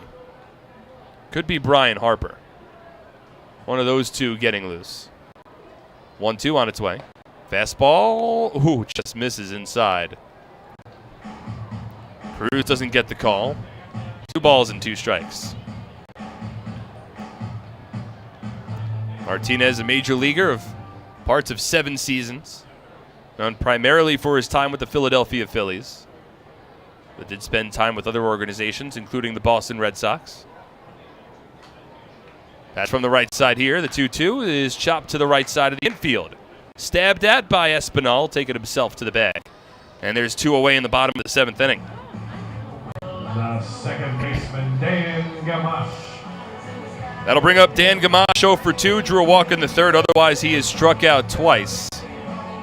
Held in check after he was one of the offensive stars for the Barnstormers the first time these 2 teams played. Supposed to be a 4-game series on Mother's Day weekend at TD Bank Ballpark, but Mother's Day was rained out. First pitch here to Gamache, a called strike, 0-1. As many fans will remember, it was a very rainy Mother's Day, which was unfortunate. So that game was postponed, and it will be made up as the back end of a doubleheader this Sunday at Clipper Magazine Stadium. A ground ball hit to the right side. A diving stop by Massey to his feet. Throws to first. And the pick made by Espinal. But they say that Gamache beat the throw. And the inning stays alive. Highlight reel play all the way around. Nicely done by Massey. An impressive in-between scoop made by Espinal. And then Espinal grimaces at first base as Doug McFarling says that Dan Gamache just crossed the plate in time. So the inning continues. A 2-out base runner. An infield single for Gamache. Here's Caleb Gindel, 0 for 2 with a walk. First pitch. It's breaking ball from Cruz, taken low. 1 ball and no strikes. Cruz very happy, of course, to be with the Patriots this year. To not have a home ballpark at all in 2018. The 1-0. A called strike, 1-1. And we got a chance to talk to Luis on the first day of spring training, on that media day where we were taking pictures with the team. Walked into the room where the green screen was located. He said, "Welcome home," and he had the biggest smile on his face. Very happy to have a home ballpark this season. Here's the 1-1. Swung on and grounded softly foul. Down the first base line, 1-2. I mean, it should elevate how truly impressive Cruz's numbers last year with the Road Warriors really were. He had a 2.51 ERA over 44 appearances, but over 71 2/3 innings, while playing every single game on the road. That is not easy. And he performed quite well at an all-star level. The 1-2, just taken off the plate. 2 balls and 2 strikes. Somerset tried to make a play for him at the end of the 2018 season and came up empty-handed, but they were making sure that if Cruz was going to play Atlantic League baseball this season, he was going to play for the Patriots. 2-2. Misses inside. 3 balls and 2 strikes. It's a 4-0 Patriots lead with a runner at first and 2 away in the bottom of the 7th inning. 3 balls and 2 strikes. The number 3 batter, Caleb Gindel, hitless so far today. Did draw a walk in his first at bat. Infield plays back, 3-2. Breaking ball, swung on and lifted to deep right field. Navarro will turn around as that one scrapes the top of the fence. It is gone, a 2-run home run for Caleb Gindel, and it is now a 2-run ball game. That's how it works sometimes here at Clipper Magazine Stadium. That short porch giveth and it taketh away. An infield single for Dan Gamache kept the inning alive on a bang-bang play at first. And then it's Caleb Gindel not getting all of that one off the end of the bat on a line drive that just sneaks above the short porch in right field. That's the 4th home run of the season for Caleb Gindel. And now it's a 2-run ball game. Those are the first runs that Cruz has allowed since that tough inning against High Point back in late April. First pitch now to Joey Terdoslavich, a called strike, 0-1. So the Barnstormers are right back in it. Just a 2-run margin. Terdoslavich checks his swing on a fastball upstairs. Went around on the appeal, says the first baseman Doug McFarling. Lancaster not too pleased with that one. Could be a bit of a makeup call after McFarling ruled Gamache safe at first base on a infield single that wound up keeping an inning alive and providing 2 runs at least for the Barnstormers. 0-2. Fastball inside. 1 ball and 2 strikes.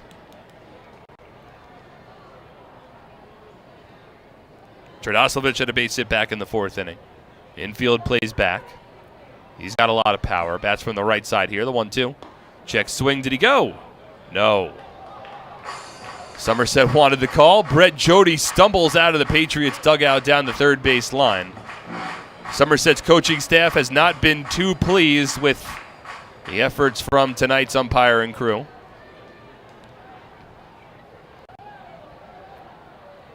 A couple of infielders for the Patriots started jogging off the field as well. Here's the 2-2. Terdoslavich swings and just gets a piece of it to tap it foul. And the count holds. 4-2, Patriots still in front, but a couple of runs here in the bottom of the 7th inning for the Barnstormers. 7 hits, I should say, for both sides tonight. 2-2. In there, strike 3 called, and the inning is over. but not before the Barnstormers trim deficit in half. A 2-run home run from Caleb Gindel makes it a 2-run ball game. It's 4-2 Somerset as we move to the 8th on ESPN.TV, 1450 WCTC and WCTCAM.com. For over 85 years, in every county across the state, we've protected the health of New Jersey, covering families and businesses through life's big moments and the small ones. Because we don't just work here, we live here too.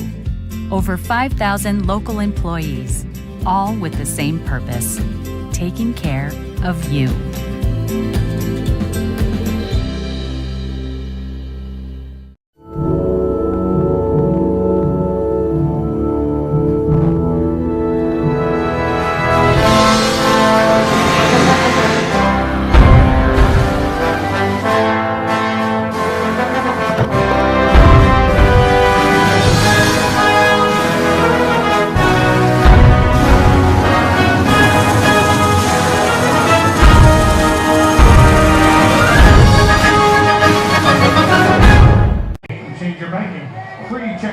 Surcharge-free ATMs, low-rate financing options, and more. That's banking on a difference.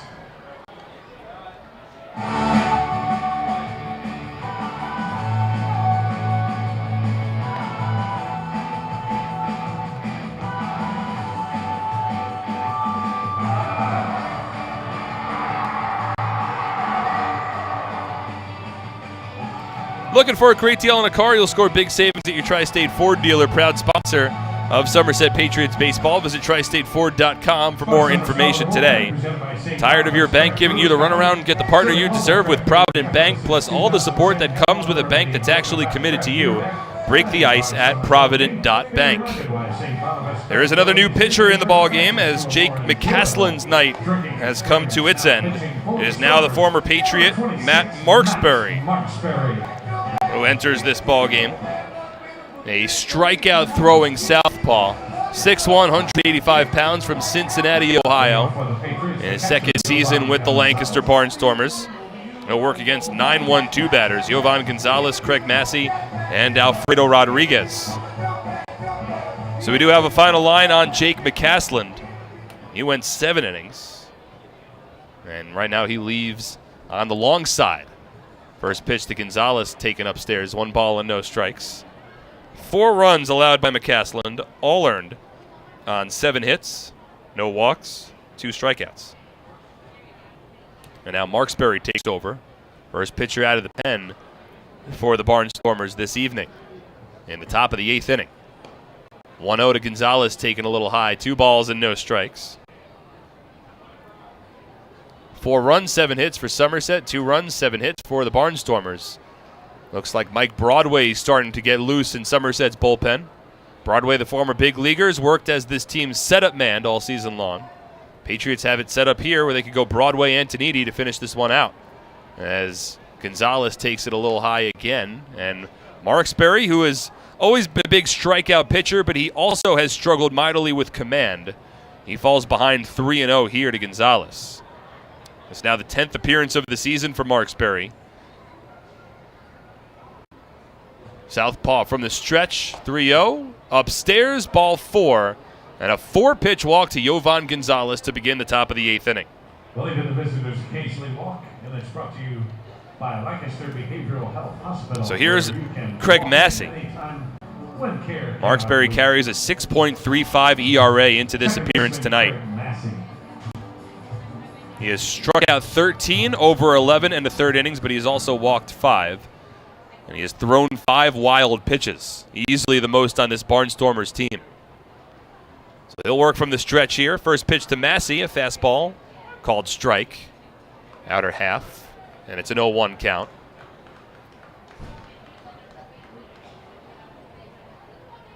Massey's 1 for 3. Base hit and a run scored back in the 4th inning. The 0-1 takes a breaking ball low. 1 ball and 1 strike. Patriots scored 3 runs in that top of the 4th inning. RBI doubles from Alfredo Rodriguez and Ramon Flores, along with a run-scoring wild pitch. Added a solo shot from Edwin Espinal in the top of the 6th. But the Barnstormers just responded on a 2-out, 2-run home run from Caleb Gindel. Massey curls his way out of the batter's box as he takes a fastball up and in. 2 balls and a strike. Somerset certainly wouldn't mind to add a couple of insurance runs here in a ballpark that is certainly favorable to hitters. As the wind is now starting to blow out a little bit more. It was blowing in earlier today. The 2-1. Massey fouls off a high fastball. Got a letter high pitch right across the plate, a little underneath it on the uppercut swing. And slices the ball directly to the backstop behind him. 2 balls and 2 strikes with a runner at first and nobody out in the top of the 8th inning. Somerset has been a very strong road team thus far. They're hoping to continue that tonight. 2-0. Misses high, 3 balls and 2 strikes. Patriots' first road trip went about as well as could be expected. They took 2 games in New Britain before a matinee Sunday game was rained out. And then they swept the York Revolution in a 3-game series at People's Bank Park. They're leading 4-2 tonight. The 3-2. Swing and a foul ball down the left field line out of play.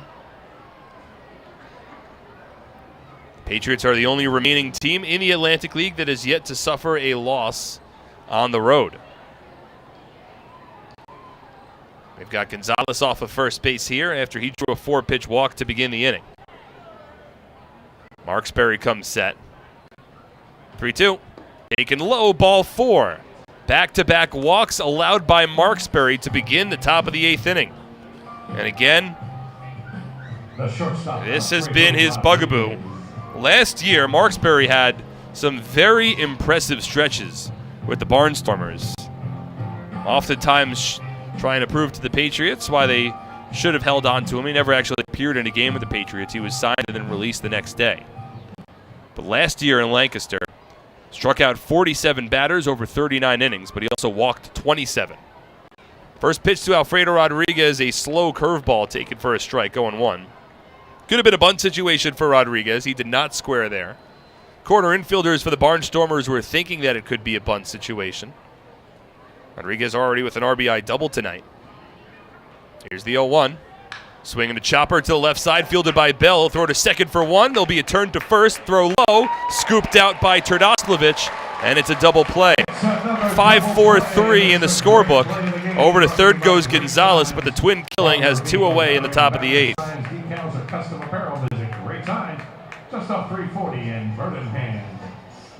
That is the 4th double play that the Patriots have grounded into tonight. That is 1 shy of the most double plays that they've hit into in a ball game this year. There were 5 double plays turned against the Patriots in a game against the York Revolution over Somerset's first road trip. First pitch now to Ramon Flores with a runner at third and 2 away is in for a called strike, 0-1. It was a thrilling ball game back on May 6th where the Revs turned 5 double plays, including a couple of double plays with outfield assists. 0-1. Flores takes it upstairs. 1 ball and 1 strike. Ullman's grounded into a double play tonight. Navarro's grounded into 1. Massey and now Rodriguez. 4 twin killings for this Barnstormers infield. Patriots still leading 4-2. There's a runner at third. The 1-1. Breaking ball fouled off. This would certainly be a big spot here for Flores if he could come through with some clutch hitting. Barnstormers just added a couple of runs in the bottom of the 7th inning. A run here would certainly go a long way towards the Patriots trying to cross this finish line with at least 1 more run than their opponent. The 1-2. Check swing. Did he go? He did. Strike 3. Breaking ball from Marksberry gets Flores, and the inning is over. No runs for the Patriots.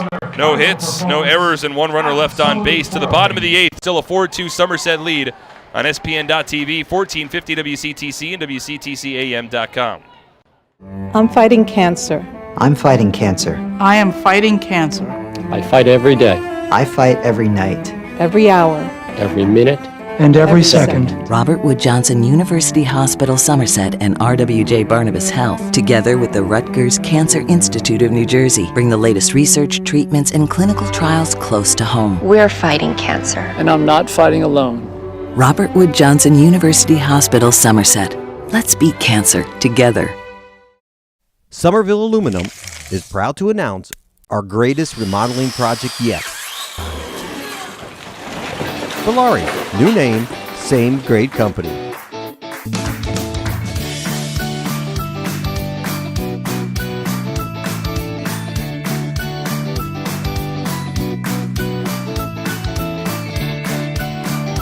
Valari, home remodeling since 1950. Visit ValariNJ.com to learn more today.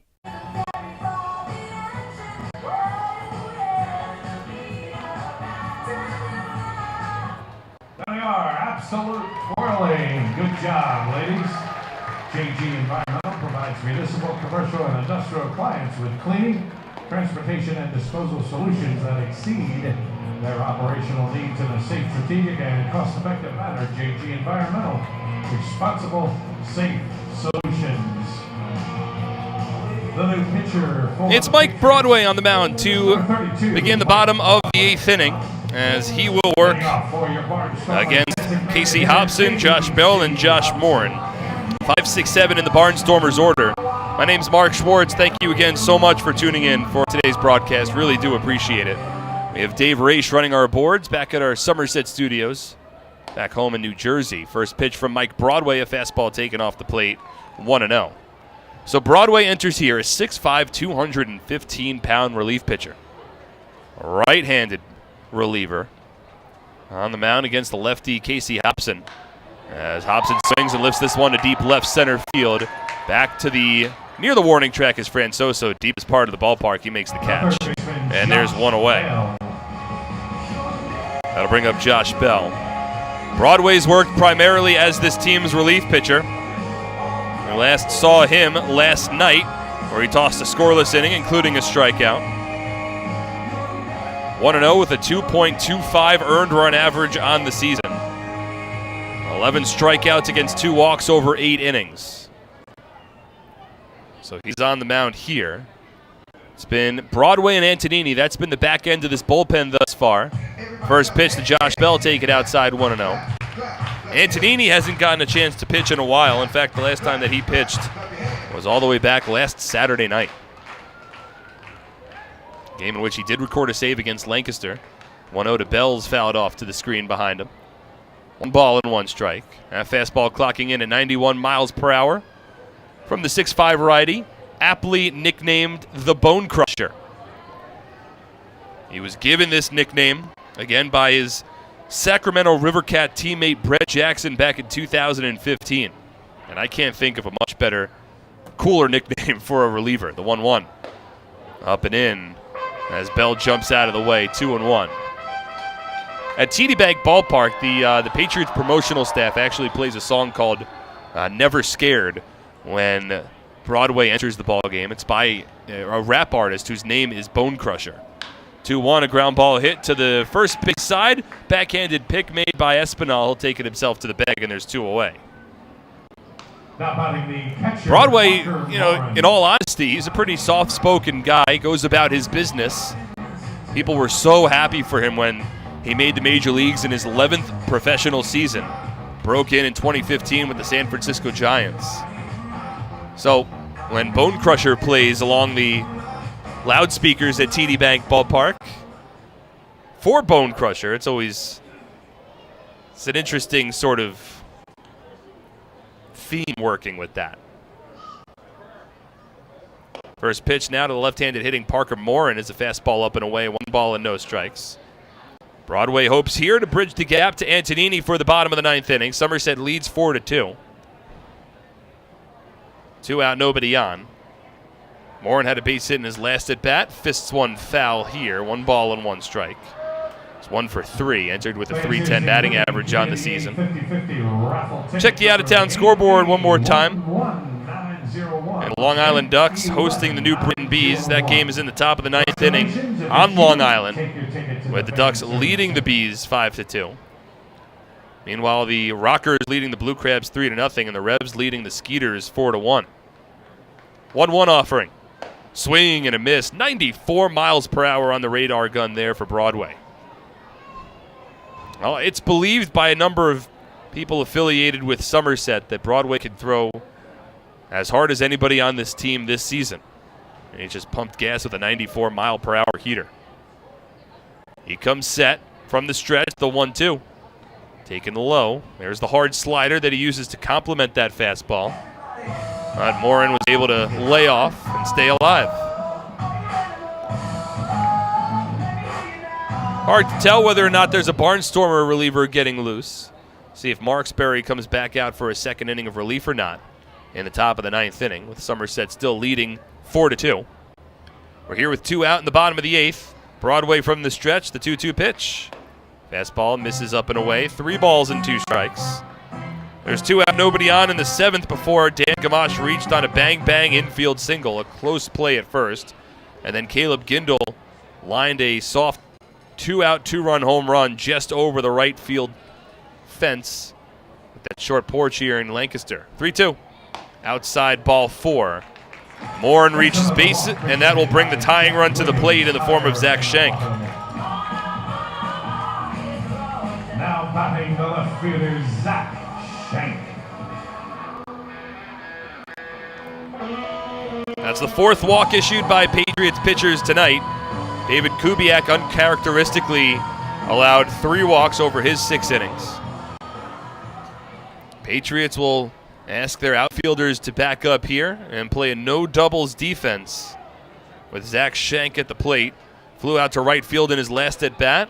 First pitch misses a little inside 1-0. Brett Jody motioning towards his outfielders to make sure they don't let anything get over their heads. Also telling Mike Francoso in center to play a little bit more towards right center field as Schenk lifted one to deep right field in his last at-bat, the 1-0. Hard slider curls in, a called strike, 1-1.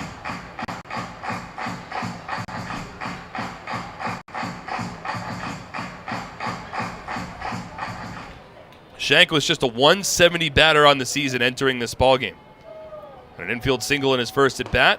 Goes sans batting gloves, and he takes a 93-mile-per-hour fastball for a called strike, 1-2. Well, if you're going up against a 93-mile-per-hour fastball and you don't have batting gloves and you do not hit the sweet spot in that, you will feel that in your hands throughout the remainder of the night and likely into tomorrow. 1-2. Swing and a miss, strike 3. Slider gets shanked down on strikes, and that retires the side. No runs for the Barnstormers, no hits, no errors, and 1 runner is left on base. We head to the 9th. Somerset still holding on to a 2-run lead on SPN.TV, 1450 WCTC, and WCTCAM.com. At Flemington Car and Truck Country, we've been satisfying customers for over 40 years, providing selection. With 16 manufacturer brands plus over 500 available certified pre-owned vehicles. Convenience. With all our dealerships located on Route 202 and 31 in Flemington. And satisfaction. With positive reviews praising our business model every day. We'll never take our customers for granted.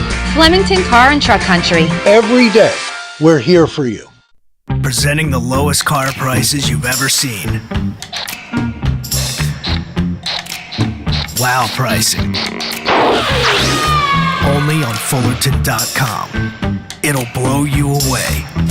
If you want the best deals on all new cars and trucks, don't miss Fullerton's absolutely enormous spring clearance event.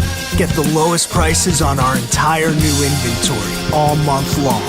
This month only at Fullerton. If you're considering the sale of your business, require assistance in planning and executing your exit strategy, you're looking to buy a business or grow by acquisition, Link Business would enjoy the opportunity to learn more from you.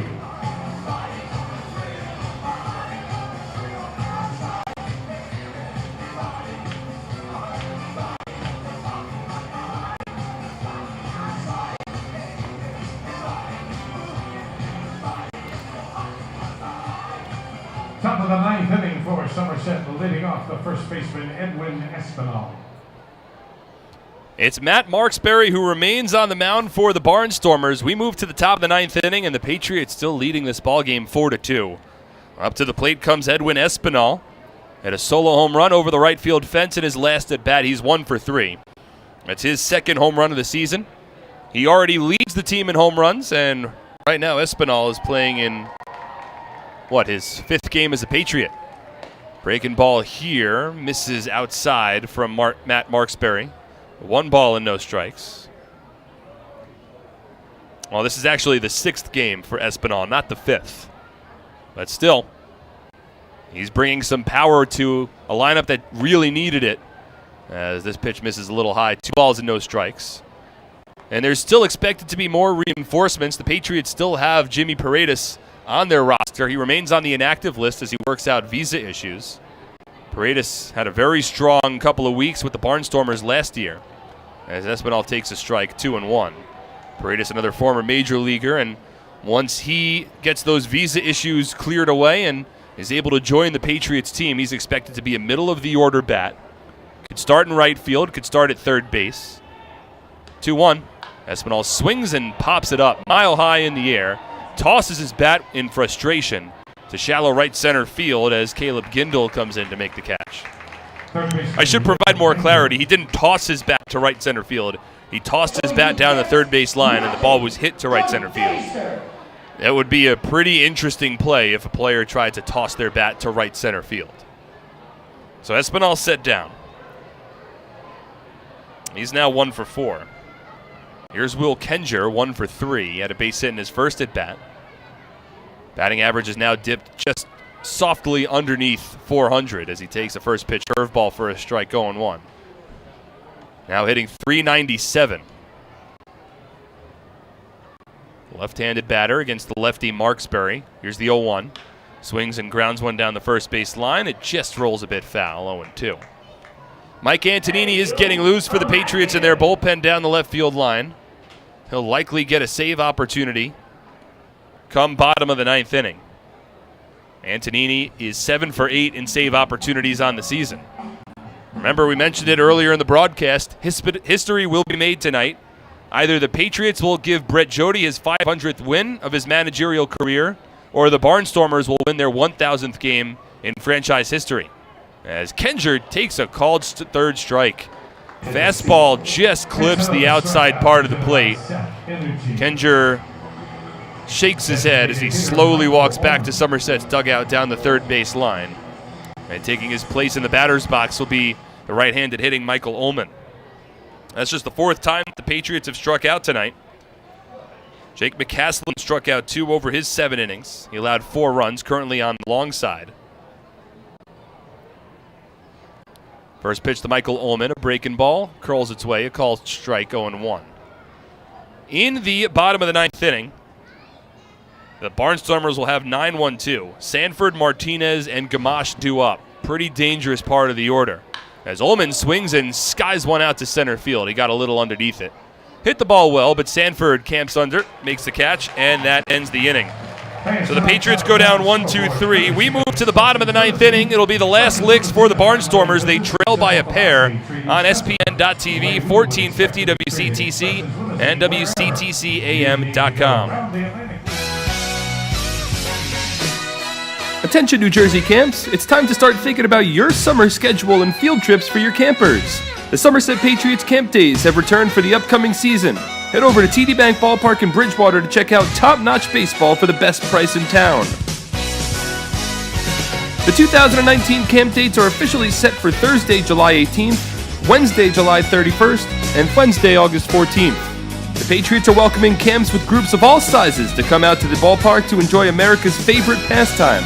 Each game begins at 11:05 a.m. and tickets start at just $8. There are also lunch options available for just $5. In addition, each camp in attendance will be welcomed with a public address announcement and a scoreboard announcement during the game. Camps can also take advantage of our on-field programs throughout the game based on availability. So book now to ensure a memorable baseball-filled, fun-in-the-sun trip for your camp today. Give us a call at 908-252-0700 or visit SomersetPatriots.com to lock down your camp's perfect summer trip.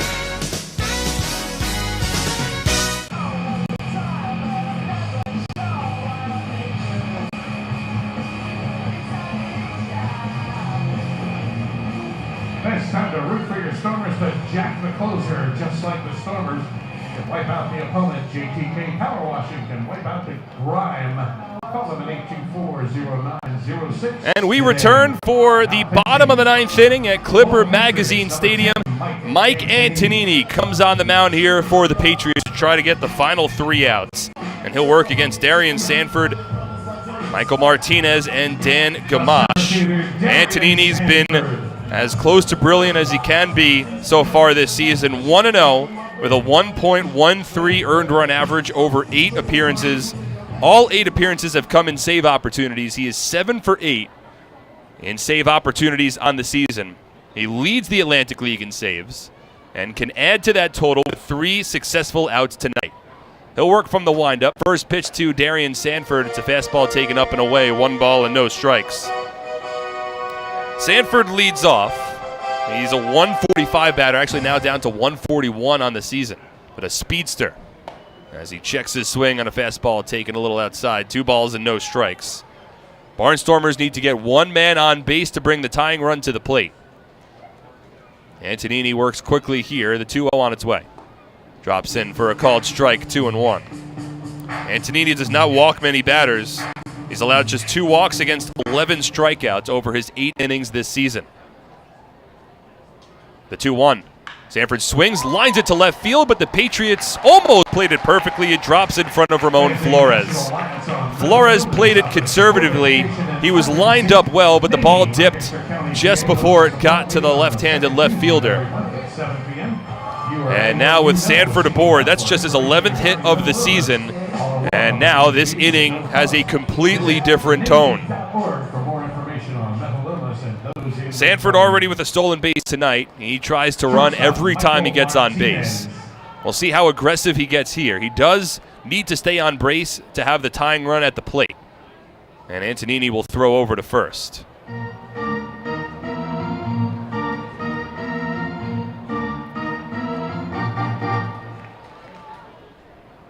Eight stolen bases in now 10 attempts on the year for Sanford. He stole 3rd earlier tonight.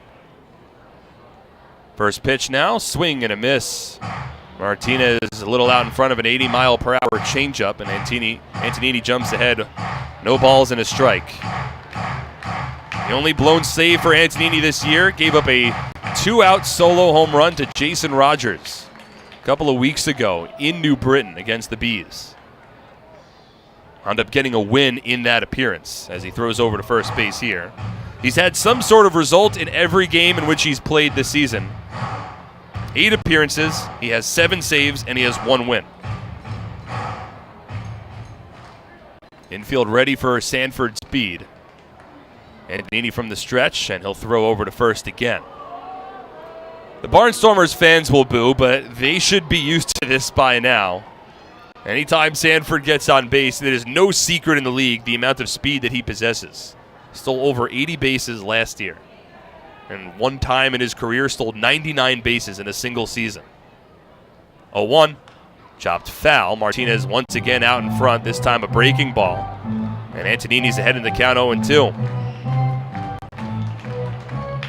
So not only is it difficult enough to just work through this Barnstormers lineup, but now Antonini has the tall task of doing so against the top of the order with the fastest guy in the league on base.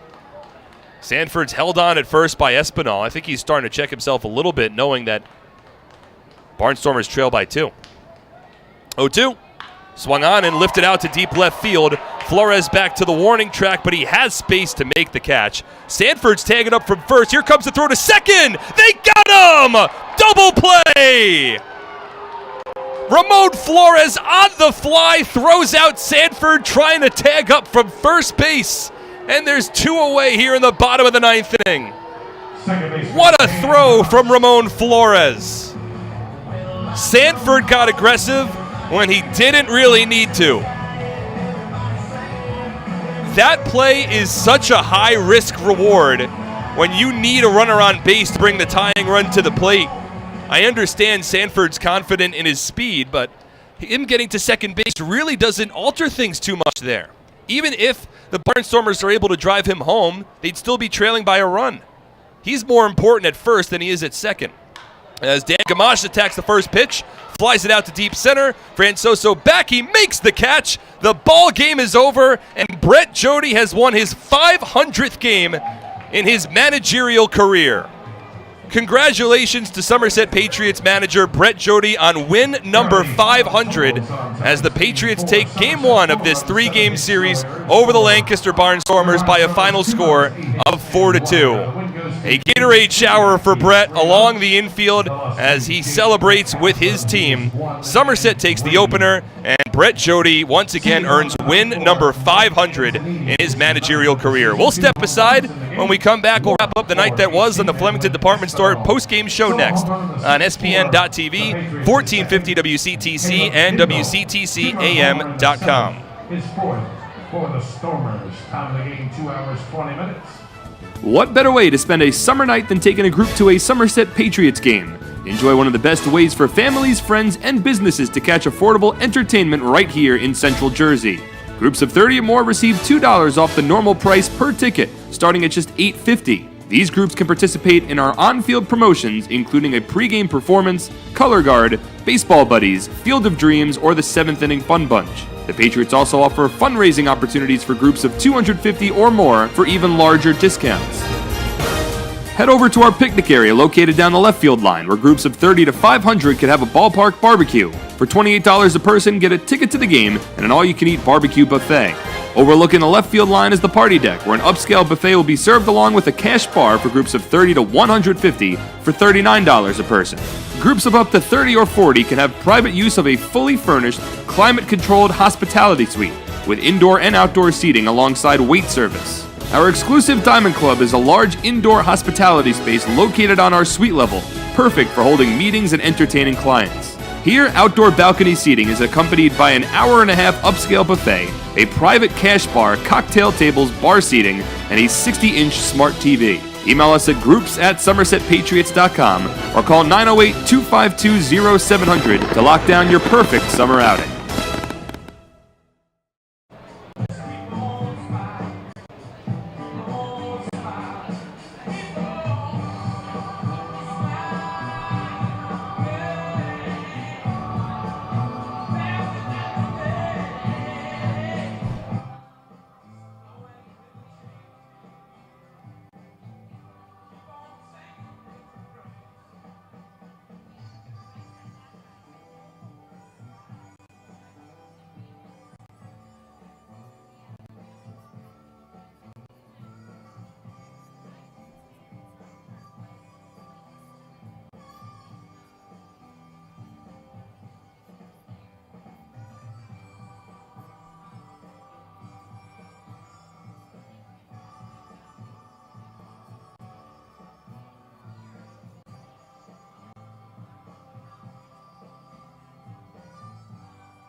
I appreciate it, Dave. Thank you.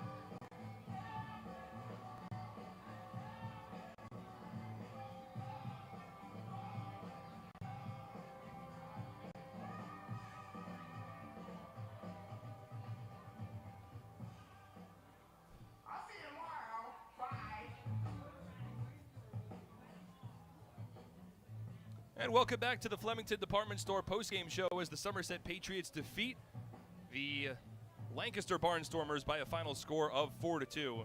Mark Schwartz here on the Flemington Department Store postgame show. Flemington Department Store, the area's best selection of quality clothing, flooring, furniture, and footwear, found in our 2-acre showroom located on Route 31, north of the Flemington Circle. Flemington Department Store, it is worth the trip. And a fun one here at Clipper Magazine Stadium tonight has some history tied to the end of it as the Patriots defeat the Barnstormers 4-2. We'll jump right into the highlights here It was Jake McCasland on the mound for Lancaster working against David Kubiak for the Somerset Patriots.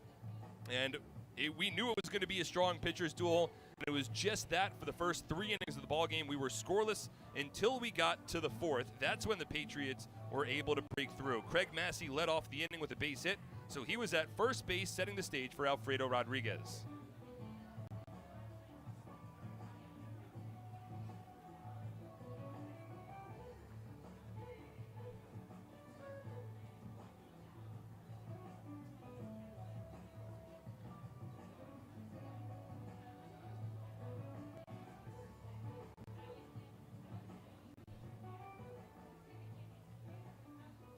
So the Patriots in front 1-0. They weren't done. The very next batter, Ramon Flores, would add to the lead.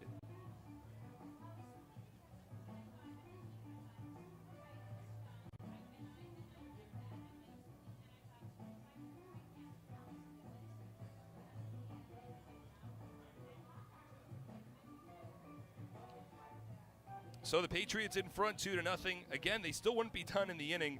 Flores was at second base. Edwin Espinal would ground him over to third. So there was a runner at third base with less than 2 out. Will Kenger was at the plate, but a miscue for Lancaster would add to the Somerset lead.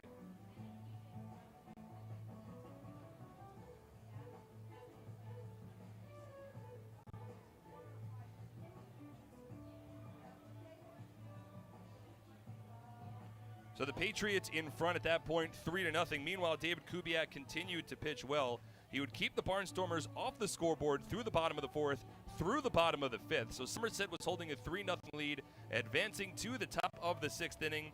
There was 2 out, there was nobody on, and Edwin Espinal would add to the Patriots' lead.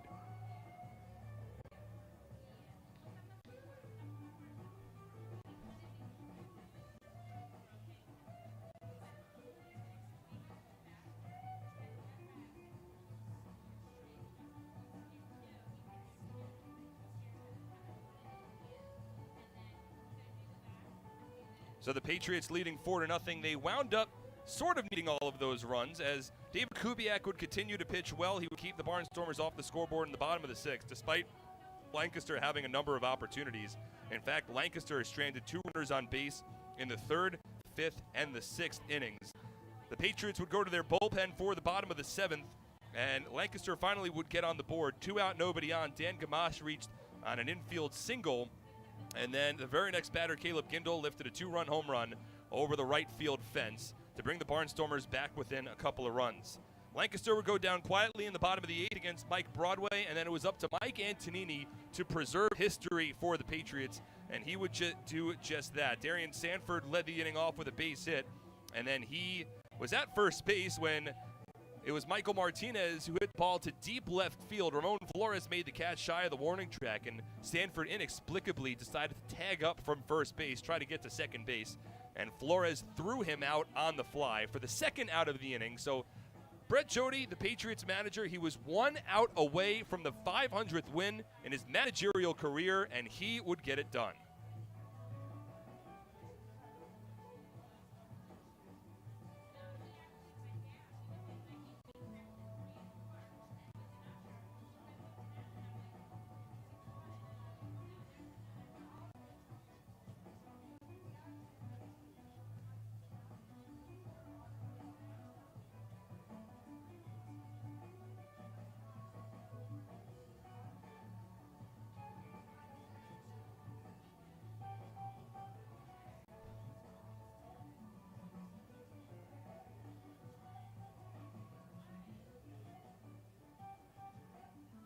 So Brett Jody, 500 wins. He becomes the fastest manager in Atlantic League history to win his 500th game. What an accomplishment for the Patriots' 7th-year skipper, as Somerset ultimately wins this ballgame by a final score of 4-2. So the final lines in this one, the Patriots, 4 runs on 7 hits, no errors, and 2 runners left on base.